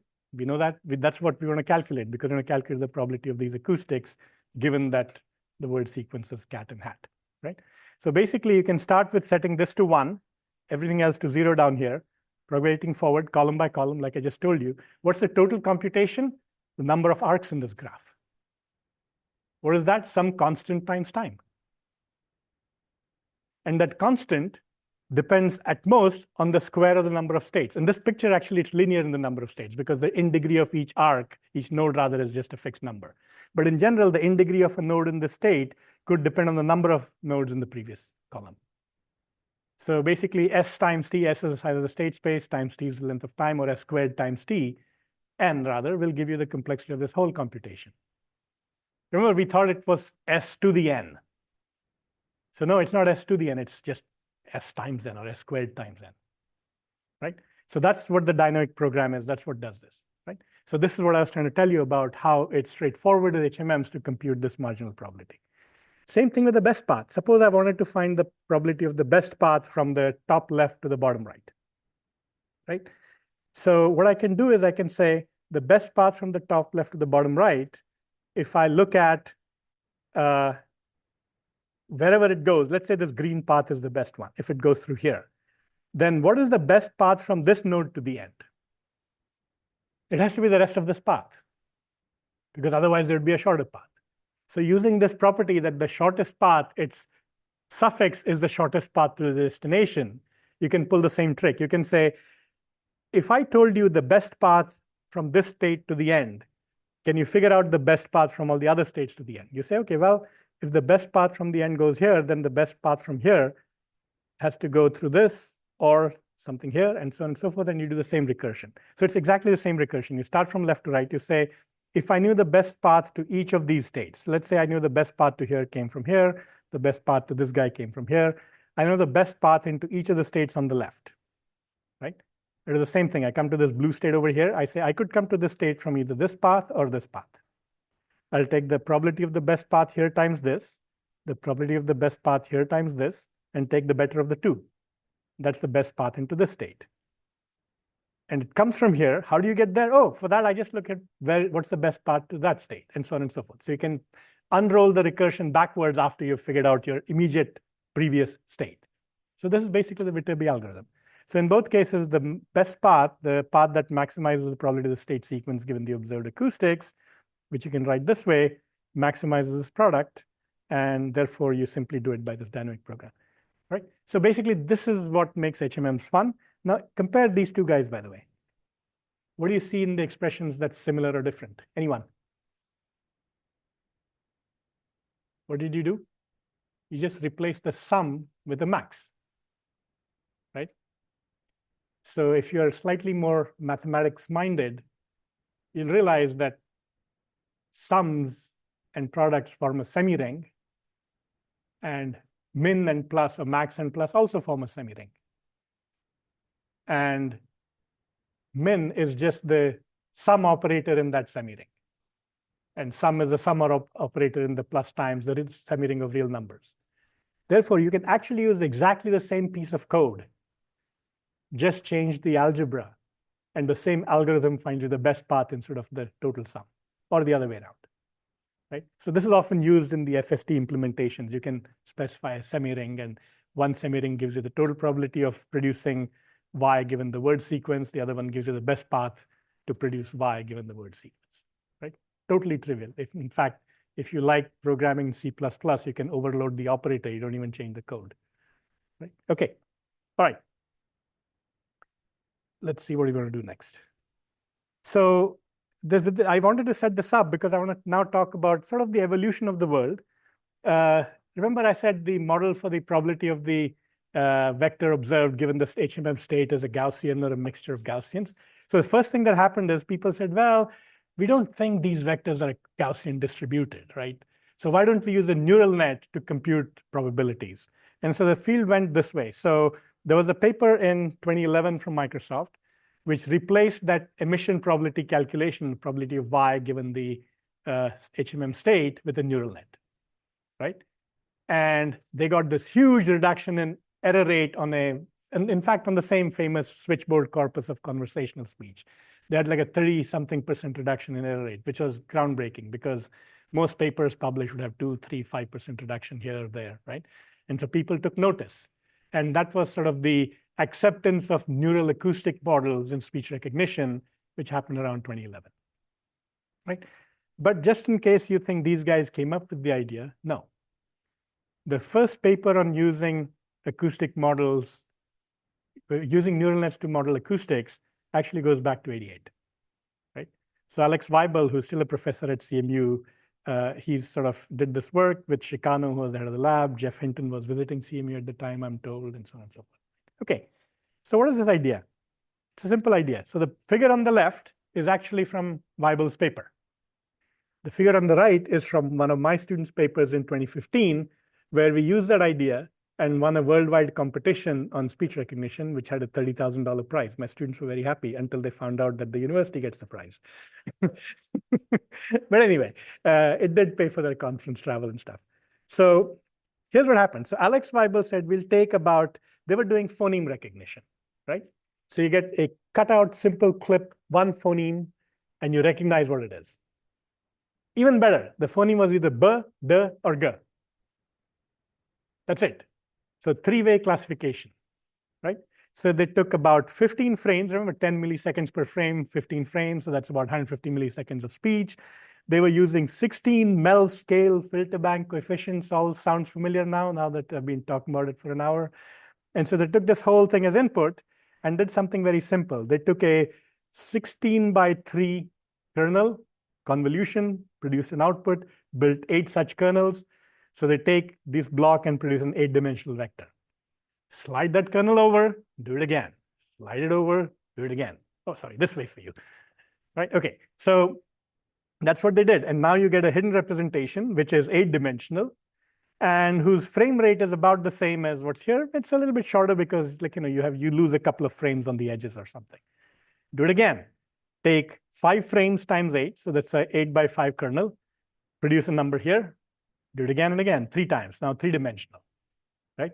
And then a fully connected layer, actually not fully connected. This whole row gives you the probability. It's a feature for D, B, and G, and then they do a softmax, right? Super big network, isn't it? They had to go to the supercomputer in Tokyo to run this. Took them about a day to train, which is what it takes for you to train a model today with GPUs. So that hasn't changed in our research. We still train models that take about a day or two to train because we can't wait much longer than that. All right, so we did this in 2015 again. We took, I think, 40-dimensional Kepstra, maybe 80-dimensional, I don't remember. We took 20-something frames instead of 15. We had 5 or 6 layers instead of 3. We had, again, we had convolutional kernel size 5. We did this clever thing, not super clever, about downsampling in time, because you really don't need that much temporal resolution. We put these temporal connections. We made it a little bit like an RNN thingy. Yeah, sure. Who thinks these two are fundamentally different things? If you do, I'm going to ask you for money because maybe you believe everything I tell you. Anyway, so now this is basic stuff, works very well. And essentially, this is more or less like what the Microsoft guys did. A little bit different. I don't think they had the temporal connections, but that's basically what they did. And so the difference between 1988 and 2011, anyone wants to enumerate? Data. They trained on 2,000 hours, whereas Weibel trained on maybe 5 minutes or 10. Computing. And don't underestimate the last one, optimization algorithms. We've made a lot of progress in doing good optimization, right? And that's the difference. And so in 1988, it was just an oddball idea. Some Japanese dudes were doing it. And then in 2011, it was like, oh, we got to do that. Right? So that's what we started doing. So let me sort of set up over here a little bit of more detail. So here is the acoustics processing going on. You're producing these 15-dimensional vectors. You get one of them every 10 milliseconds. And let's again go with cat and hat. So our word sequence is cat and hat. And I know, by the way, this yellow stuff is meant to give you a time alignment. So these are the 3 frames corresponding to the K. These 4 are the A. These 2 blue ones are the N. Sorry, the T rather, the purple. And this is A, N again, the 4 frames here are the H, hat, and T, right? So I take my neural network and I say, hey, when you get this as your input, and maybe I don't give it just 1 frame, I give it like, the adjacent 3 or 5 or some number of frames. That's what this picture is supposed to be a cartoon of, right? I take the acoustics around here and say, hey, the sound over here is an A, right? So this A is flashing. So that's a training of the neural network, right? I go somewhere else and I give it this example as an input. So this is the example over here with this frame at the center. And I say this one is a ha. So now the ha is flashing. So this is how you create all the examples for your neural net. Here's a bunch of input frames. Here's the output label. Go train. Right? So this is the standard way of training. How do you get the labels, by the way? You have to get this alignment. So in the early days, how did you get the alignment?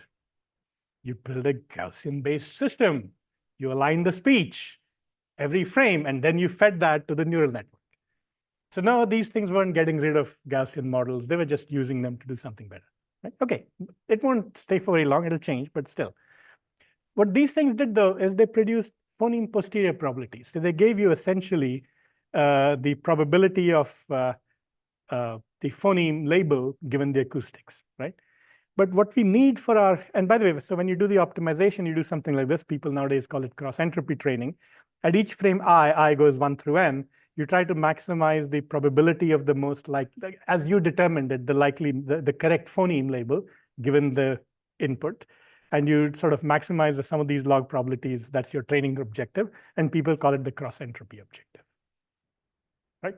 Or minimize the negative of the log probability. But what we need in our HMM system, remember, is a generative model. We need the probability of the acoustics given the label. That's what goes into that trellis on every arc so that you can do your forward and backward calculations Irby-Turby. So how do you do that?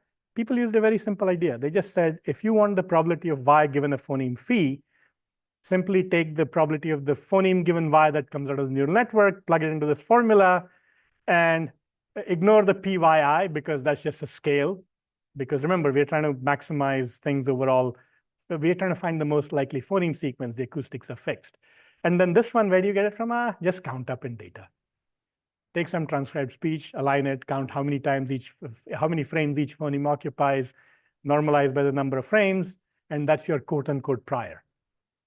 So you take your neural net output, which is a posterior probability, you scale it with your priors, forget about the P of yi term, and pretend that that's a likelihood. And people who are a little bit more formalist, it's a pseudo likelihood, it's missing a scale, that's okay, whatever. So this is what got used in the Microsoft papers, and this is what we ended up using in our lab, and that's what won us our competition in 2015. So these are the good things that happened in acoustic modeling, right? Okay. But let me go over this one more time with a slightly more detailed thing. So what happens if I don't want to commit to an alignment? What happens if I don't want to give my acoustic model, the neural net, when I'm training it, I don't want to give it just one label per frame because I don't know what is what, right? What I know is the person said cat and hat, right? So what I've done is I've enumerated on top all the possible alignments for cat and hat. So the k followed by at is the yellow line on the top of that picture where you stay in k as long as you want and then finish the rest quickly. The bottom one is cat and hat. That's the lower one. So these are all and this is everything in between. So I've got all the sequences that could possibly be the correct labels, meaning at any given frame, I don't know that the label here is a k. It could be a k, it could be an a, it could be a t, depending on which one you're talking about. So let's just say for starters that I don't know what the correct label is, right? So I don't know what the correct label is over here. It could be a k, a, or t. I don't know what the correct label here is, but it can't be a k, it has to be a h, a, or t, right? So, but these are all the possibilities. The possibilities are given by enumerating all the sequences and seeing at each column in time, what are the possible values, right? So all of these are correct answers. Now how do I train my neural net? It's no longer as simple, here's the right label. It's not a classification problem anymore. This is a sequence training problem, right? Okay, so what we want to do is we want to maximize the probability of the sequence k, a, t, a, and so basically we want to maximize the sum of all these sequences, the probability of the sum of all these sequences. So the red T over here at the bottom, the bold-faced T, which indexes the sum, it basically runs over these sequences. Whereas bold-faced T goes T1, T2, T3, you're going through all these sequences. And for each of them, I'm still going to do the same thing. I'm going to pretend as if the neural net assigns a probability to the output phoneme that corresponds. So T sub I is the ith phoneme in the sequence bold-faced T.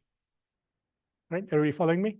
So this T sub I is the ith phoneme, I being in time index 1 through n in this bold-faced T. So I'm going to take whatever neural net probability is assigned to that phoneme, and I'm going to multiply that along I going 1 through n, meaning I'll multiply the probabilities along this sequence or that sequence. And what I want to maximize is the sum of all these probabilities. That's my training objective. So it's no longer cross entropy. Everybody with me? So if you do this properly, what you're trying to maximize is the likelihood of the correct word sequence, phoneme sequence, regardless of alignment. So bold-faced phi is just a phoneme sequence, no alignment implied. So there are only 9 phonemes in that sequence, not 25, which is the number of frames, right? So I can take P of phi given y, and instead of maximizing that, I can maximize its log. And instead of maximizing its log, I can say, let me take the joint probability of y and phi times the probability of y, and factor it back as probability of y given phi times P of phi. and so on and so forth. And then, since phi is fixed now, remember, I'm training. I can forget about that and simply maximize this, because the neural net doesn't affect phi. It only affects the likelihoods of the calculation of P of y given phi and so on, right? And I know how to get P of y given phi because I just gave you a formula earlier. So now you can do it this way, and the denominator now has a P of y. So how do you get P of y? You sum over all other sequences that are possible. So this big phi is the correct transcript. This phi tilde in the denominator is any other transcript. Yeah, it's a whole wild space of possibilities, but there's a little trick one does. I won't get into that right away, but I'll tell you that this is what is done. And this objective is called maximum mutual information. If you do information theory, you'll realize that you can manipulate this formula, treat it as a mutual information between the phoneme sequence, no time alignment, just phoneme sequence and the acoustics. So if you want to maximize the mutual information between the phoneme sequence and the acoustics, this is what you should be maximizing. So this is called the maximum mutual information training objective, right? It turns out this was not to neural nets, nothing new to neural nets either, because we had a paper just a couple of years earlier, around that time, where we said we can do this for actually, okay, first, maximum mutual information training. I think people had known about it for a long time. The first papers using that for speech recognition date back to 96. That was the year I started working on speech, right? So old ideas. It's just that in 2016, we figured out how to apply this to neural nets, right? And this paper is quite well cited. And basically, it says you can train neural nets directly for sequence valued targets. You don't have to get a frame by frame phoneme target. So what this paper did is it got rid of the need to produce an alignment. Right? So now we don't need a Gaussian mixture-based model to first get the time alignments so that our neural net has specific targets. You can just take the phoneme sequence, take the acoustics, and train. Right? Okay. So that was acoustic modeling. So these are the changes that happened, but we still used it, by the way, with the backend language model and the pronunciation lexicon and so on and so forth. In the meantime, we were also making progress on neural nets to estimate the language model. So again, Kevin talked about Joshua Bengio's paper about language models, neural language models. There were papers by Holger Schwenk around 2006. And Holger, he has some Bengio connection. I think he was either a postdoc in his lab for a few years. He's in France, now works for Meta, used to be at a university for a while. And before that, he used to be at this French National Research Lab called LIMSI. And so he did a bunch of work. This is a journal paper. He'd been working on it for a few years. And it was a very simple feed-forward language model. So this is like a 4-gram model. You take the 3 previous words, put them as input. You take the next word, make that your target. As simple as you can get in terms of conceptual formulation, right? Of course, the devil's in the details because the vocabulary is often thousands of words. So this could be a 1,000-dimensional vector. These could be gigantic matrices. The output is 1,000 output nodes or thousands of output nodes. We just said 10,000 is considered a medium vocabulary these days. So you have a neural net with 10,000 output nodes. So computing with them can be a bear. He figured out some of those problems, got everything to work. And these papers received a lot of attention. But again, you should give credit where credit is due. The original ideas go back to 89. Again, you'll see Chicano involved. He was the head of group at ATR at that time. And they had a very simple idea. They were trying to predict word categories, not even words, like part of speech tags, if you want to think of it that way. They had 89 categories, and they had a 1-hot encoding of the input, 89 units. 1-dimensional, by the way. When they say units, they literally mean 1 unit, 1 real valued number. And it was 0 or 1. And then they had 1 layer in here, fully connected, which is 16-dimensional, meaning there are 16 elements in there. 2nd layer, output. And they trained this network to predict word categories based on text. And they said, yeah, we know language bigrams is not good. We'll do trigrams.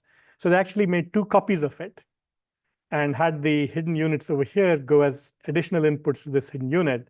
And this is their trigram model formulation. And if you stare at it a little bit, you'll see that it's more or less this. So again, they trained it on 89, a vocabulary of size 89, 3-layer network, did perplexity as the target. Holger, same thing, except this time he has thousands of words in his vocabulary, huge models, and this achieved a fair bit of success. So this is neural nets applied straightforwardly to language modeling. We're still in the n-gram world. By the way, earlier we were talking about how the relative frequency-based estimates give 0 probability to things. So that problem goes away with this because this network almost never gives 0 probability to anything. And there were early papers showing that the smoothing that this one does is pretty much as good as any tricks you can do with that interpolation or optimizing parameters and so on. So this was the beginning of that. Then in September 2010, we had another paper. This is Mikolov, who was a PhD student at Brno at the time. He was visiting me for a year and did the work here, and we wrote this paper. And he said, oh, how about we use a recurrent neural net? Instead of just getting inputs, 1 or 2 or 3 words, and predicting the outputs, let's have this hidden state, the narrow one that we had in the other picture, and save it from the previous time steps. Instead of having multiple words, we'll have the previous word and the rest of the history encapsulated as the previous state of the network. So this is a diagram he used. Nowadays, we use slightly different diagrams for the same thing. But this was his paper. And even he didn't think of this originally. There was a paper from Ellman in 1990. And in fact, in this paper, we called them Ellman networks because that's what the cognitive science community was calling them. So Ellman had exactly the structure. And he was doing language modeling, except his language was bits. And he was trying to figure out if you had a bit pattern where, let's say, there's a parity check bit. There are 7 bits, and the 8th one is simply the binary modular to sum of those things. Can this model figure that out? Or if you have alternating zeros and ones, can the model figure that out? Right? So Ellman was using these ideas for language modeling. His language had a vocabulary of 2. Ours had 5,000 or 10,000, something. But again, same thing. So this paper, just like the Microsoft paper got everybody to look at acoustic models carefully with neural nets, this paper got people looking at language models with neural nets. Because even Holger Schwenk and his best models had to interpolate with n-gram models. He did some tricks where he said, I can't deal with a 10,000 word vocabulary, so I'll take the 500 most frequent words, call it my neural net vocabulary, and the remaining 9,500 words will be based on the n-gram model's prediction. This model will simply say, not these, one of those, and all sorts of things like that. And the performance was, yeah, a little bit better than n-gram models. Right? This one blew the n-gram models out of the water. And it was like, oh, darn, we have to look at this. So just like the Microsoft paper did stuff that made everybody look at acoustic models, this paper did stuff that made everybody look at language models and speech recognition, saying we need neural language models. Neither of them are new. Both of them date back to ideas in 89 and 90. Right? Okay. So this was Mikolov's model. Here's how nowadays we draw the pictures. We say, yeah, there is this word. It has a 1 hot encoding. So the 1 is hot. That's why it's glowing red. And then it goes in, and you get the previous state, and you combine the 2. You get the current state of the model. From that, you predict WT minus 1. And that state from there goes in over here. WT minus 1 comes over here, and you predict WT. This picture is reasonably. Anyone not familiar with this picture? No? OK. All right. Marek, what is what do you want to know more about it? Should I explain more? Just not familiar with this exact picture. OK. OK. There are lots of little details. We can quibble about that. If you know the concept, that's probably more important. What would you do differently, actually? Sorry? What would you do differently other than this picture? Well, I mean, probably I'll do it very similar. OK. So let me maybe, yeah. Was this one familiar?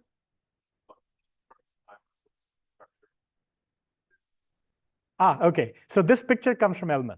So, I mean, Ellman's paper has a similar picture. Just because I'm not in the speech domain. So OK. OK. All right. Yeah. Yeah. OK. All right. Yeah. Yeah. Anyway, but I'm somewhat of a traditionalist in some sense. That's why when we wrote that 2015 prize-winning paper, we called it time delay neural networks. Everybody else in the world calls it a convolutional network. But that's just time. OK. And this one also same thing. So, OK. So other than just the way it's drawn, the basic idea is straightforward, right? Or do you want me to go over it? Yes.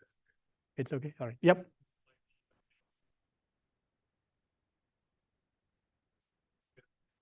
Oh, we're getting there. We're getting there. So that was 2010, right? Hermann Ney's group at Aachen, who, of course, being German, knew Schmidt-Huber and all the LSTM work, said, their neural net is weak ass. We'll do a better one. So they built an LSTM-based language model, right? So if you look at it a little harder, It's kind of almost the same thing, except for that pink stuff in the middle, right?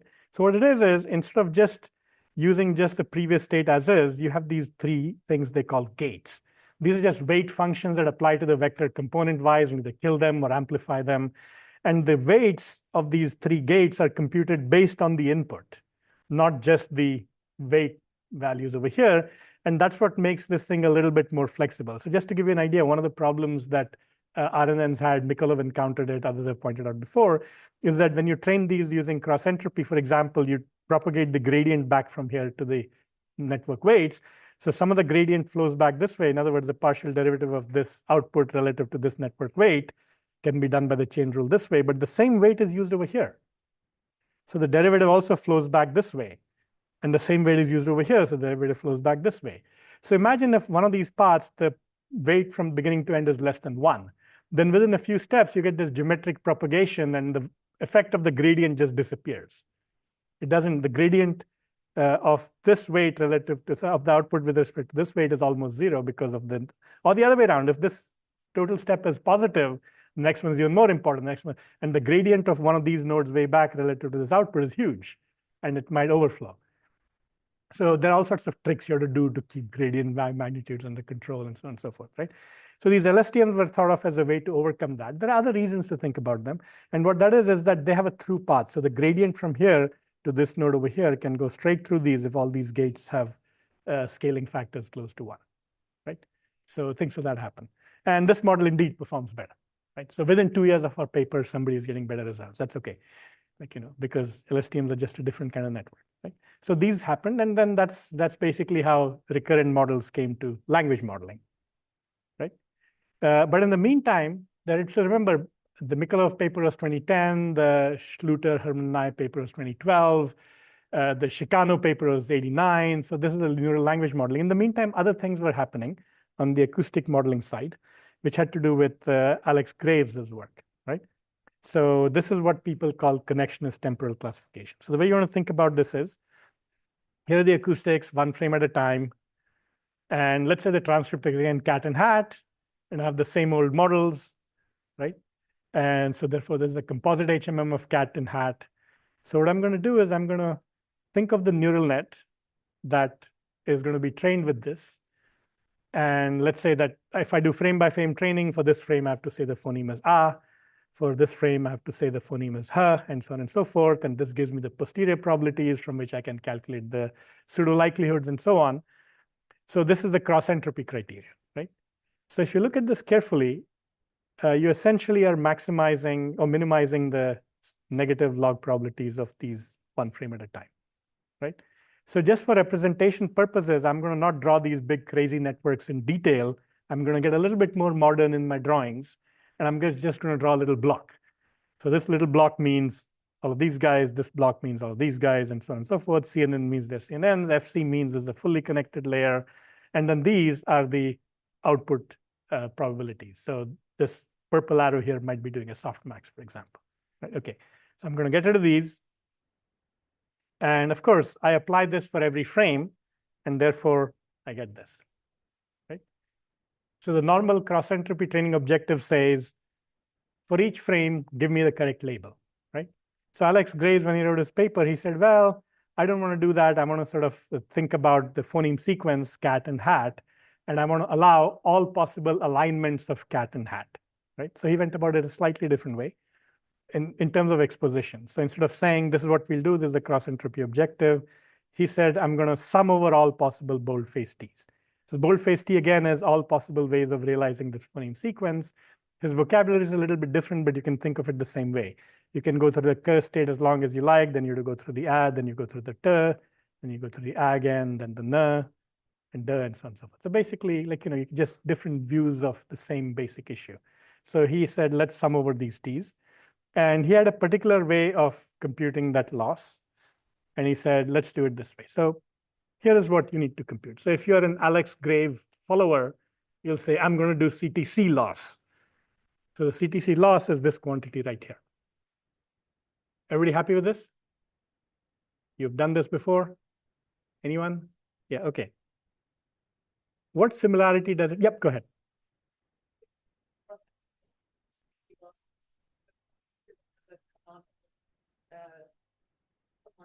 Yes, exactly. So the difference is that sum over boldface T. If that sum wasn't there, if I just took the most likely phi hat sub Ti, I would have cross entropy. Perfect. Okay, so this equation is the forward probability calculation for an HMM. Boldface T was all the paths, and for each path, you summed the emission probability times the transition probability on that arc, and you summed over all the arcs, and the negative log of that was what you did for the HMM. So anyone find these eerily similar? Yep. Yes. In fact, they're the same computation. All right. So we can use the same machinery to compute CTC loss. There's absolutely no code that needs to be written. Your old code will work just fine. So if you take my speech recognition class, that's what you do. In the first project, you implement the forward-backward algorithm HMMs. And in the third project, you use it to compute CTC loss. Same thing, right? So that's why when people first started talking about CTC, all of us were scratching our heads saying, is this different? What is different? Frankly, nothing is different. But I'll tell you what's different. That's true. So what happens is you have a yi, and the neural net produces probabilities in all these arcs, the posterior probabilities of the phoneme given yi. And then you need to sum over everything. So this is one possible path. So this boldface T could be this, either in this equation or this equation, either way. Or it could be one of those, or it could be something in between. I'm repeating this picture because I just want you to realize that we're doing the same computations, right? And therefore, if you do the forward probability, like remember all the incoming arcs, you sum their probabilities and propagate them forward from one column to the next column to the next. That's basically what happens. Okay, what's the difference? The difference is, in the HMM case, this is a generative model. We are computing the likelihood of the observed acoustics given the state, given the node in the graph, or the arc in the graph, actually. Think about it as arcs. It's better to think of them that way. Here, you're computing the probability of the arc given the output. So in the case of the HMMs, it's a generative model, and you're maximizing likelihood. In case of the CTC, it's a discriminative model, and you're maximizing the posterior probability. All right? You are maximizing the posterior probability under this assumption that the probability of a sequence of phonemes is a product of their individual probabilities. So there is an independence assumption in CTC. It's not assumption-free, right? Just a different kind of assumption on posterior probabilities instead. Here we have an assumption on the emissions being conditionally independent given the state. You have an assumption on the posterior probability being independent given the input. And these, in fact, are like CRFs. So nowadays, I don't know if it's fashionable to teach conditional random fields, but if you ever read it, this is exactly what it is.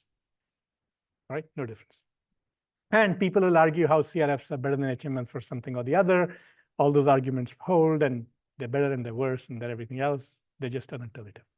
Okay, that's CTC. But remember, when you train neural nets, you don't need just the calculation of the loss. What else do you need?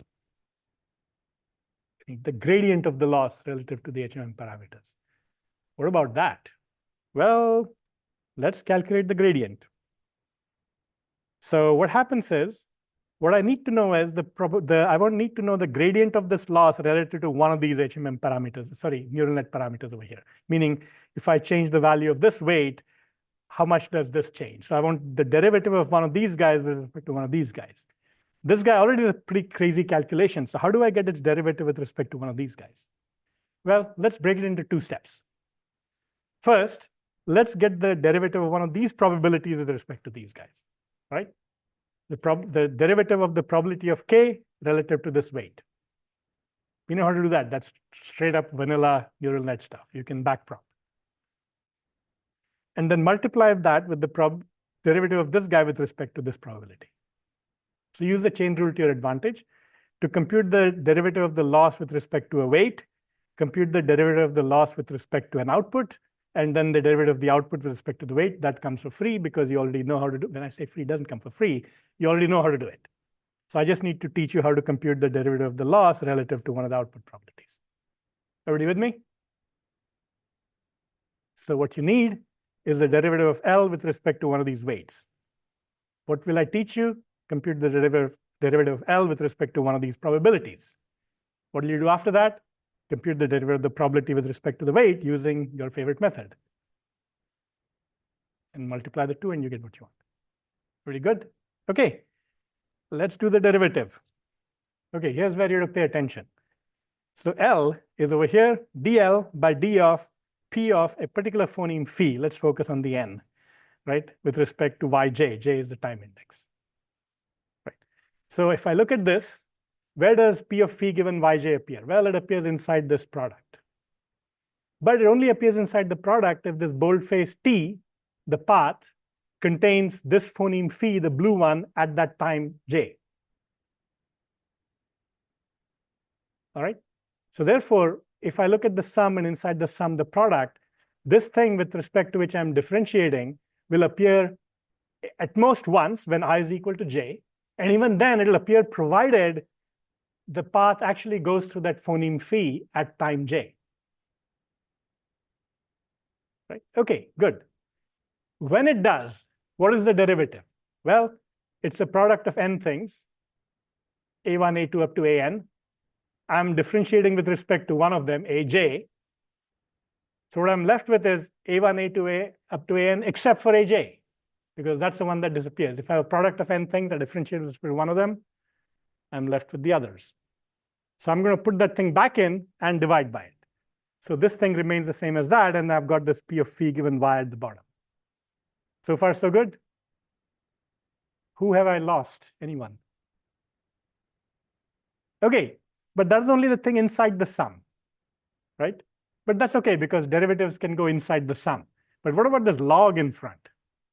Well, the derivative log of something is 1 over that something. So I'll just put that whole sum over here in the bottom. Okay, everybody happy with my calculus 3 abilities? That's all it takes, calculus 3. Or 2, actually, not even 3. Yeah, okay. Are we done yet? No, we didn't send it. We knew how to compute this beast. Remember, this sum is huge. It has many, many, many, many parts. I've got 2 of them here now, one here and one here. How's it going to work? Well, let's work through this. So what I'm going to do is I'm going to take this term over here. Since the sum is, oh, by the way, the sum is all parts t such that at time j, t sub j, the phoneme that you go through, is the blue phoneme against which you're differentiating. Right? That's the one whose derivative you need from the output. All right, so I'm going to pull this outside the sum. I'm going to put this sum underneath, and I'm going to get this. So this guy is over here. This sum is on top. This sum is at the bottom. Okay, how does one compute this? Our good friend, the lattice. Right? So here's what happens. So this lower sum is easy. We know how to compute it. It's the same as the CTC loss. What's this upper sum? It is the sum of probabilities along all paths which at time j go through phoneme phi. So let's say this is our time j, and this is my phoneme phi. So this is where the mouse is. I'll keep moving it because otherwise my computer goes to sleep. So this is the phoneme and the time index at which I'm interested in computing this derivative, right? So I want the sum of all paths that go through this node only, no other paths, right? And I want their total probability. So I can take the sum of all paths coming from here to here, and then all paths going from here to there. Okay? And those are 2 mini versions of the same big problem. Just take this big rectangle and chop it up into 2 rectangles, whose corner is the phi at the time j that you care about. So this is 1 through j minus 1. This is j plus 1 through n. And among all these, this is the phi you care about. Everybody see the picture? Therefore, you run the same algorithm once on the upper half of this thing, once on the lower half of that thing, multiply the 2, and that gives you the numerator.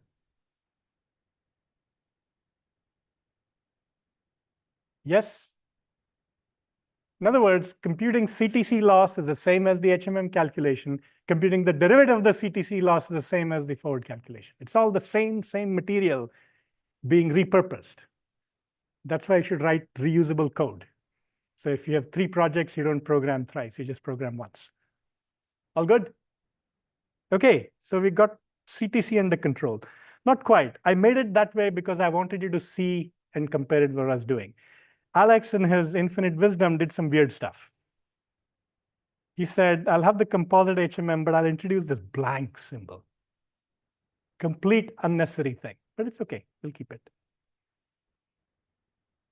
Unnecessary mathematically, right? I've changed things a little bit, by the way. Now my self loops are on the second state of the phoneme HMM. Doesn't matter, it's the same thing, right? And so the possible strings look like this now.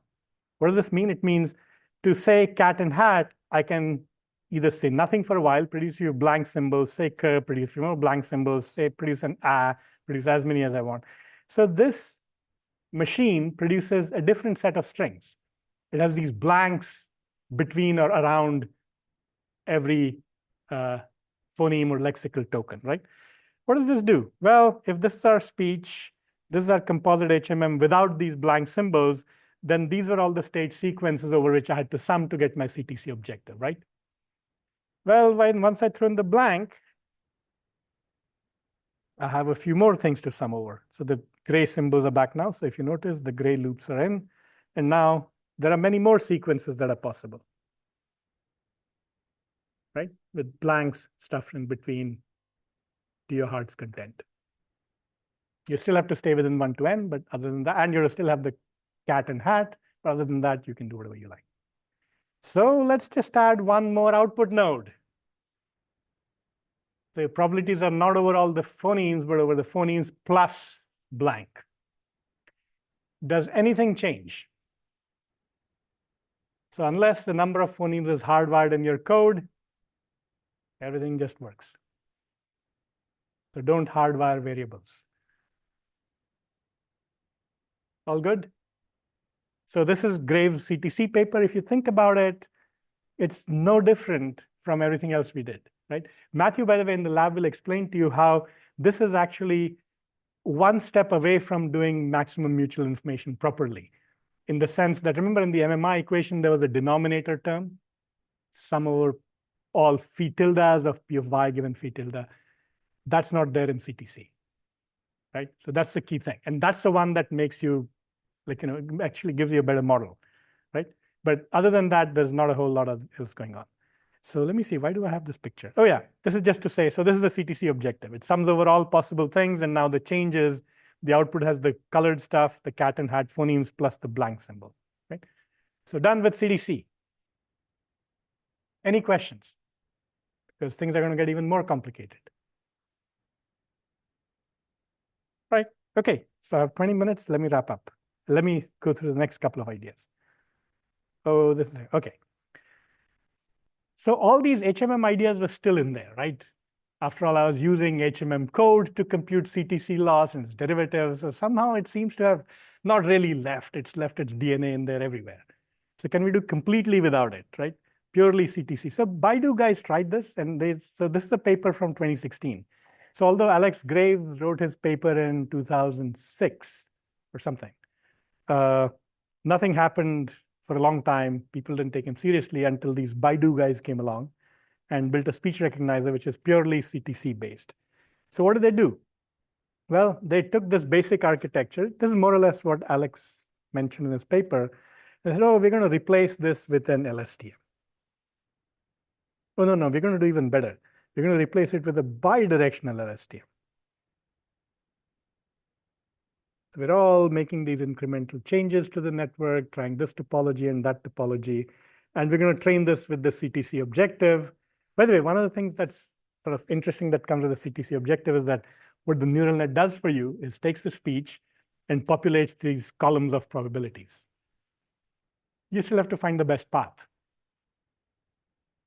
So there's where things become complicated, because with CTC, you have a frame-by-frame independence assumption. You have to figure out which path you want to take. The greedy way would be to simply take the most likely symbol in each column. It might be an absurd phoneme sequence, may not correspond to any words. You might be changing phonemes every 10 milliseconds, which is physically very hard, if not impossible. For humans, it's impossible. Some machines could do it, right? So you really need to bring in something else. But that's what the deep speech guys did, got a lot of attention, and people started saying, oh, we should build HMM speech recognizers this way, right? In the meantime, something else was happening. People were starting to use neural nets for machine translation. And so a bunch of guys from Bengio's lab said, hey, we're going to use machine translation ideas for speech recognition, right? And that involved this whole business of an encoder and a decoder. So you'll hear more about it tomorrow because Philip is going to give a whole lecture on machine translation. So I won't spend a lot of mental energy now. I'll just give you a picture. So first, let's remember very briefly this LSTM language model from Schluter and company, right? So you start, you produce a word, use it to produce the next word, use that to produce the next word. Like, remember, the LSTM has a state which captures the long history, and the previous word is the only external input, and that's how it runs, right? So boom, boom, boom, boom, boom. So keep this in mind, because we're now going to put this together with the acoustic model idea that we had from the Baidu paper. Speech goes in. There's an LSTM that goes left to right, another LSTM that goes right to left. The third one, they use some other ideas. Remember, I mentioned in one of our papers, we did downsampling in time. So you do the downsampling in time, and that way you get inputs from 2 frames of the previous LSTM up to the frame of the next LSTM. You do the same thing for the backwards one. 2 frames of the previous LSTM go to the next one. So far, so good. In fact, we should think of this 2 layers together as one block. It's a bi-LSTM, if you will. And in that case, you want to have inputs from all the states of the bi-LSTM to all the states of the next bi-LSTM, right? So this is roughly more or less what happens in the Jan Korowski paper. Korowski is one of Bedjo's students, right? So the Korowski et al. Paper. And then you come up with your final one more layer, but this time you say, okay, I'm not going to do decoding on this right away. You know, CTC would get, by the way, these brown blocks lying this way, you could think of them as the colored blocks lying vertically. And no, but these don't have to be probabilities yet. They're just activations. And then you say, okay, let's now bring in that LSTM language model. So let's say that I've predicted a few frames, a few words rather, a few phonemes. And I want to make my next prediction. So this is where this attention business comes in, right? What you do is you take the current state of the LSTM, because it has produced some phonemes as output. It probably has some idea of what acoustics they correspond to. And it probably wants to look at the acoustics after that, right? So you say, okay, I'm going to figure out, based on the LSTM frame and all the acoustic representations over here, where I should process the next acoustic frames from, right? In machine translation, this made a lot of sense because these are not acoustic frames, these are input words. And so as Philip will explain to you tomorrow, as you process a French sentence, you look at individual words and then you come to a noun and you say, okay, I'll wait. And then you come to the adjective after that and you translate it. And after that you say, okay, what now? Okay, noun. Okay, then you go back and look at the noun. So attention makes a lot of sense in machine translation. Doesn't really make sense here, but what the hell, we'll try it. Right? Because trying is easy. So you do that. So the basic equations look like this. So EIJ is some activation which says take the decoder state at time I-1, so Si-1, map it by some matrix to some lower dimension. Take all the input frames Hj, j goes 1, 2, 3, 4 up to whatever, proportional to length and time, and map those to some same dimensional space C of Hj. In a product that gives you the affinity of the decoder state at time I with the input at time j for each j. Then you take these, you sort of renormalize them by exponentiation and all that to get, this is a softmax, if you will. And these alpha ij's are now the attention that the ith decoder state pays to the jth acoustic input. Are we all still together? Alpha ij. And then you simply do a sum.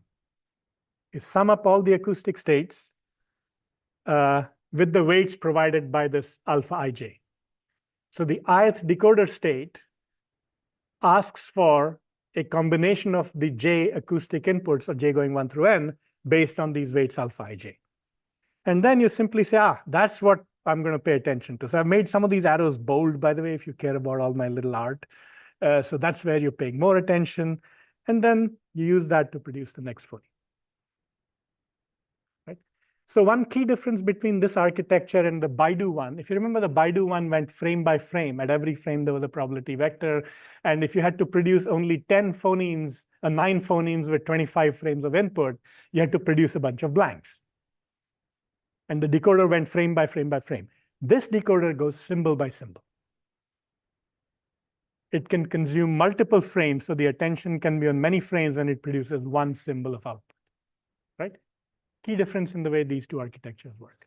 Useful, good, bad, better, worse, you be the judge, right? Okay, and then at the next time frame, I has been updated. It was not I-1. So at this time, you again do another bit of this attention computation. This time you take the next decoder state, compute its affinity for all the speech frames, figure out the alphas, add up those according to the alpha weights. You now get the next frame or the next aggregated frame of the acoustics that the decoder should be looking at. In a simplified explanation of the world, like, when I was in high school, I was told, oh yeah, the atoms are like the solar system. The nucleus is a solid, heavy thing in the middle, and these little balls are flying around. And then I went to first year of college and it's a cloud. We don't know where the thing is. So it's a bit like that. If I had to do a simple explanation of this, I'd say, yeah, they paid attention to these three frames first. It got the N. Now it's going to pay attention to the next few frames and get the A, and so on and so forth. Right? You can think of it that way. Life is not that simple, but hey, that's okay. So you get the next one, and this goes on. Boom, boom, boom. So this is your encoder-decoder with attention, right? So you can see the evolution of ideas. There is still the core acoustic model at the bottom, but instead of producing probabilities on your phonemes, plus the blank symbol, maybe just in whatever representation is, hold on to it. And while I'm decoding, I'll figure out which chunks of the input I want to process, and I'll take the acoustic representation there. Oh, and by the way, this time I have brought my language model back in. Remember, in the CTC decoding, there was nothing about the language. You had to provide something externally if you wanted one. Now it's all part of the architecture, right? And so the decoder has some state which tells it what previous phonemes it had produced, looks at the acoustics, picks a piece of it, produces the next phoneme, moves on and on. Right? Okay, everybody happy? Any questions about this architecture? It's one of the standard ones that's used out there. So when people will throw things like attention to you, you know what they're talking about, decoder state, encoder representations, blah, blah, blah, all that's good. Okay. So have we gone very far away from our original formulation of the problem, P of A given W, P of W? Well, not really. So the last idea I'm going to introduce today is called a recurrent neural net transducer, or an RNNT. And I say this is coming full circle back to the basic mathematical formulation. Why is that? Well, there was another paper by Graves in 2012, which again didn't get any attention until this appeared in an ICML workshop in 2012. And in that, he introduced this idea, called it sequence transduction with neural nets, until the Google guys used that idea and created a killer solution to a problem of theirs, namely how to do speech recognition on device. And this paper gets cited a lot. Oh, sorry, I said yeah, so this is not 2012. I should fix this. Okay, that's for real-time slide editing. Okay, so 7 years later or 8 years later, everybody started paying attention to these things, right? So what is the idea over here? Well, I'm going to reuse pictures because I really want you to see that it's the same things being. Do you know this New York City thing where there's a coin and then there are 3 cups and then you put them on that and you move them around? Yeah, just think of that. So this should look familiar. This is kind of the Baidu model, if you will, right? Just pure CTC. The colored stuff are the posterior probabilities in the phonemes, and you do the recognition. There are a couple of BLSTM-like things in there. This is the Ralph Schluter language model. It has an LSTM. It takes phonemes as inputs and previous state and produces phoneme probabilities as output.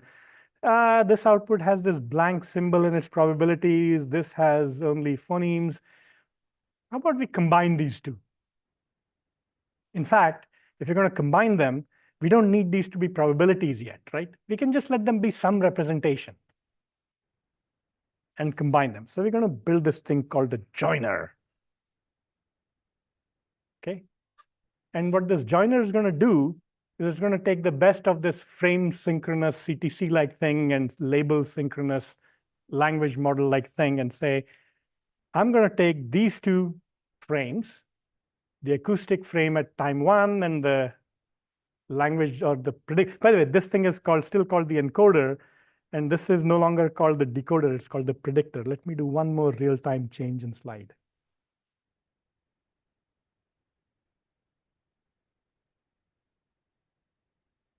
Okay, predictor network, there we go.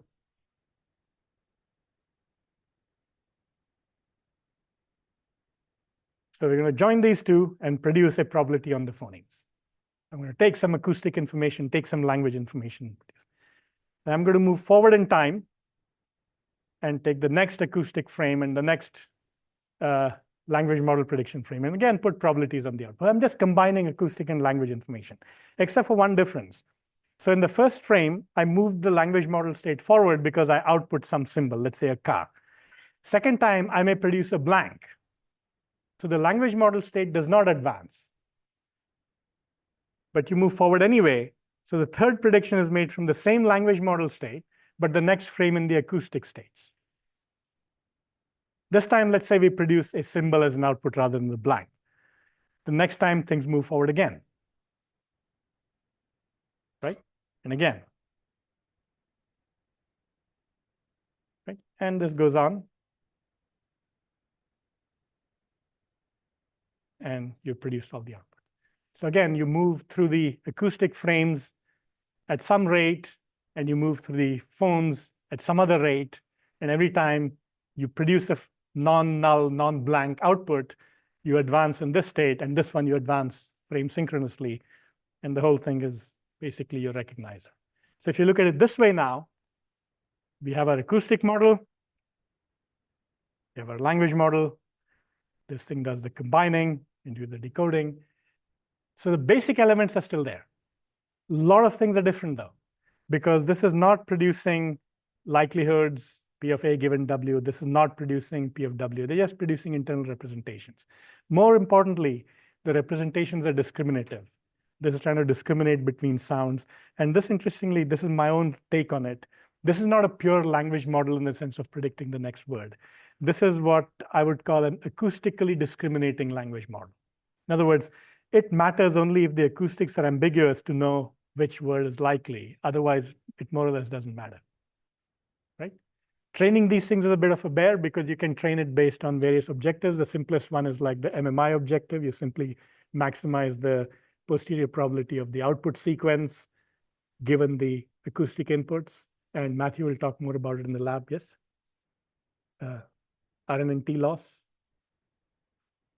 Okay, all right, okay. But similar idea. Okay, so this is where the field is in a lot of mobile devices. In fact, in many cases, especially when you need streaming applications, one change you can make is this was a bi-LSTM over here for the encoder. You can always make it a left to right encoder, an encoder that only looks one way. And that way you can deploy this in streaming situations where you can't wait till the end of the utterance to decide when to transcribe. It's a little bit like if you did that, your conversation with Alexa would go something like, Alexa, what's the weather? The weather today is 70 degrees. That lag is because Alexa first had to wait to figure out you had stopped. And then after it was sure that you had stopped, it started processing. Its processing is blazingly fast, 100 times faster than real time. But just that latency is too much to take, right? So in a lot of applications of speech, you need streaming. So this architecture has become very popular. If you're working on back-end bulk processing type things, people still like the encoder-decoder models, especially because you can bolt them together with translation models and so on and so forth. So there are lots of other things, right? So let me stop here. I have 5 minutes. So let me summarize. So in the second part today, what did we talk about? We talked about neural acoustic models. Sorry, question before I go. Yes. Yeah. How do you join? So the joiner is typically pretty straightforward. It just takes 2 frames as input, produces an output, fully connected. Matthew, what's typical? Sam. Like it's the dimension of the encoder matches So literally just sum them, nothing else.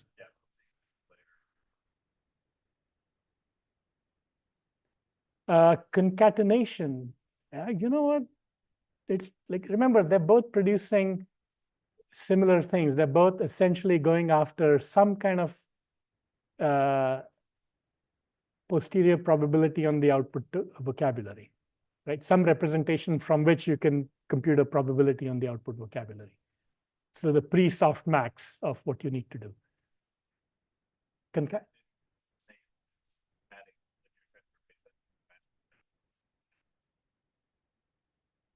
That's true.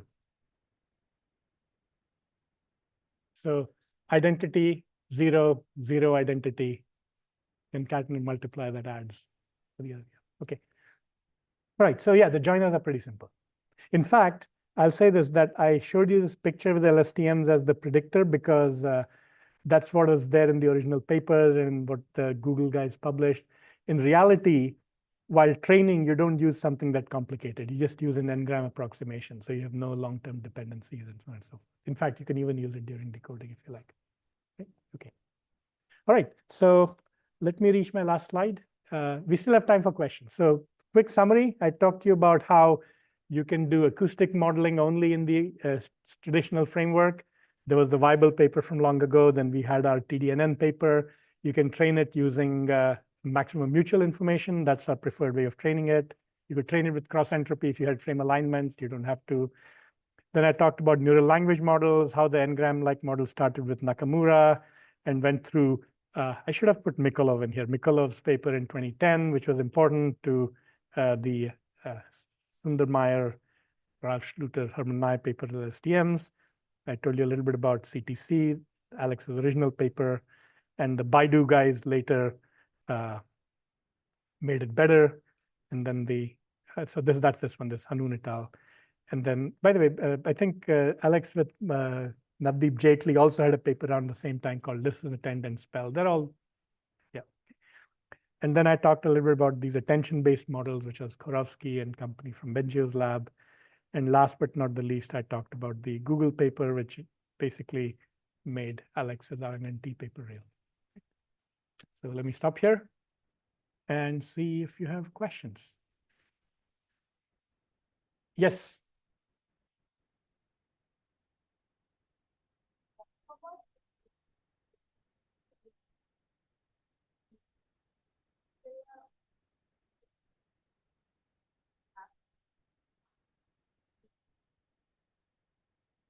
Okay.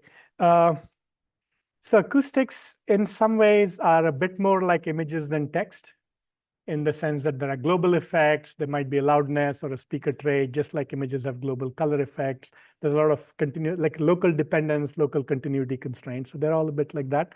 By the way, I never showed you a single transformer in any of my pictures, but these days, these encoders are pretty much all transformers, right?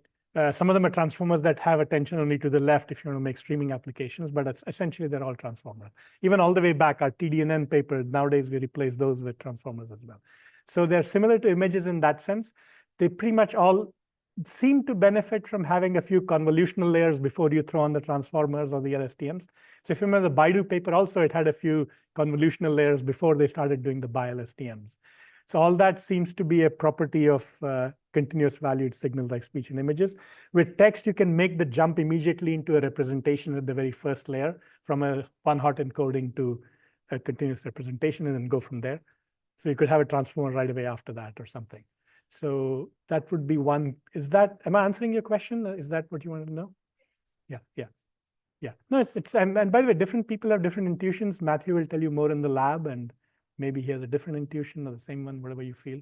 Paula has intuitions. There are others around here who know this well. Okay, other questions? Yes.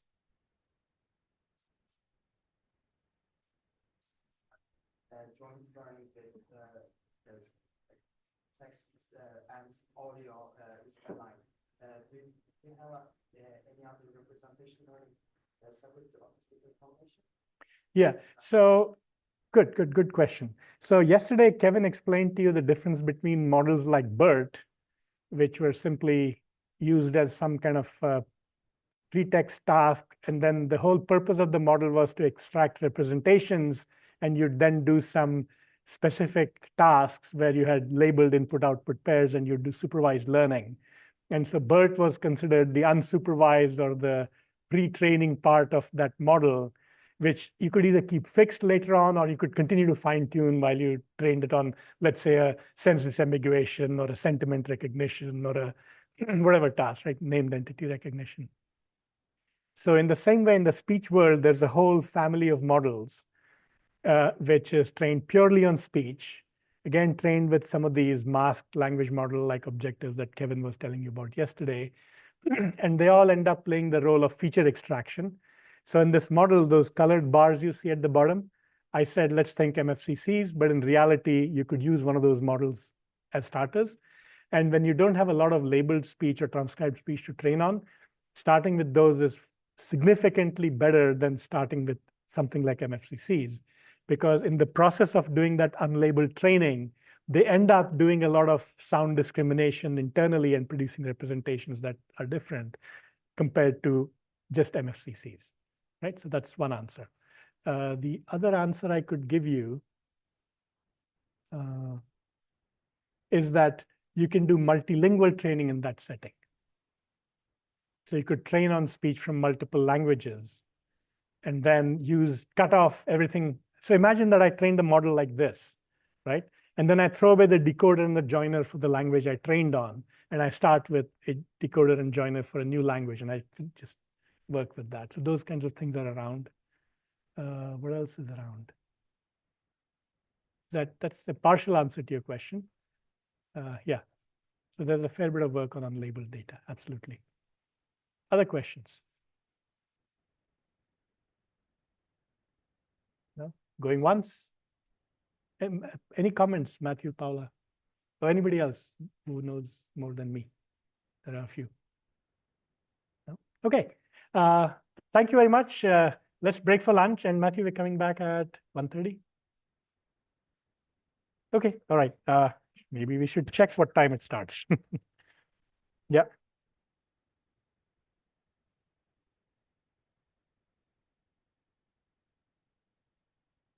For the people that need to go to the register office, so you will be able to see so, and then we will be coming in around 1:50. Yeah? So if somebody having any problem with the team system, AM system, if you receive an email saying that I don't know where you're trying to figure it out, okay? So don't worry.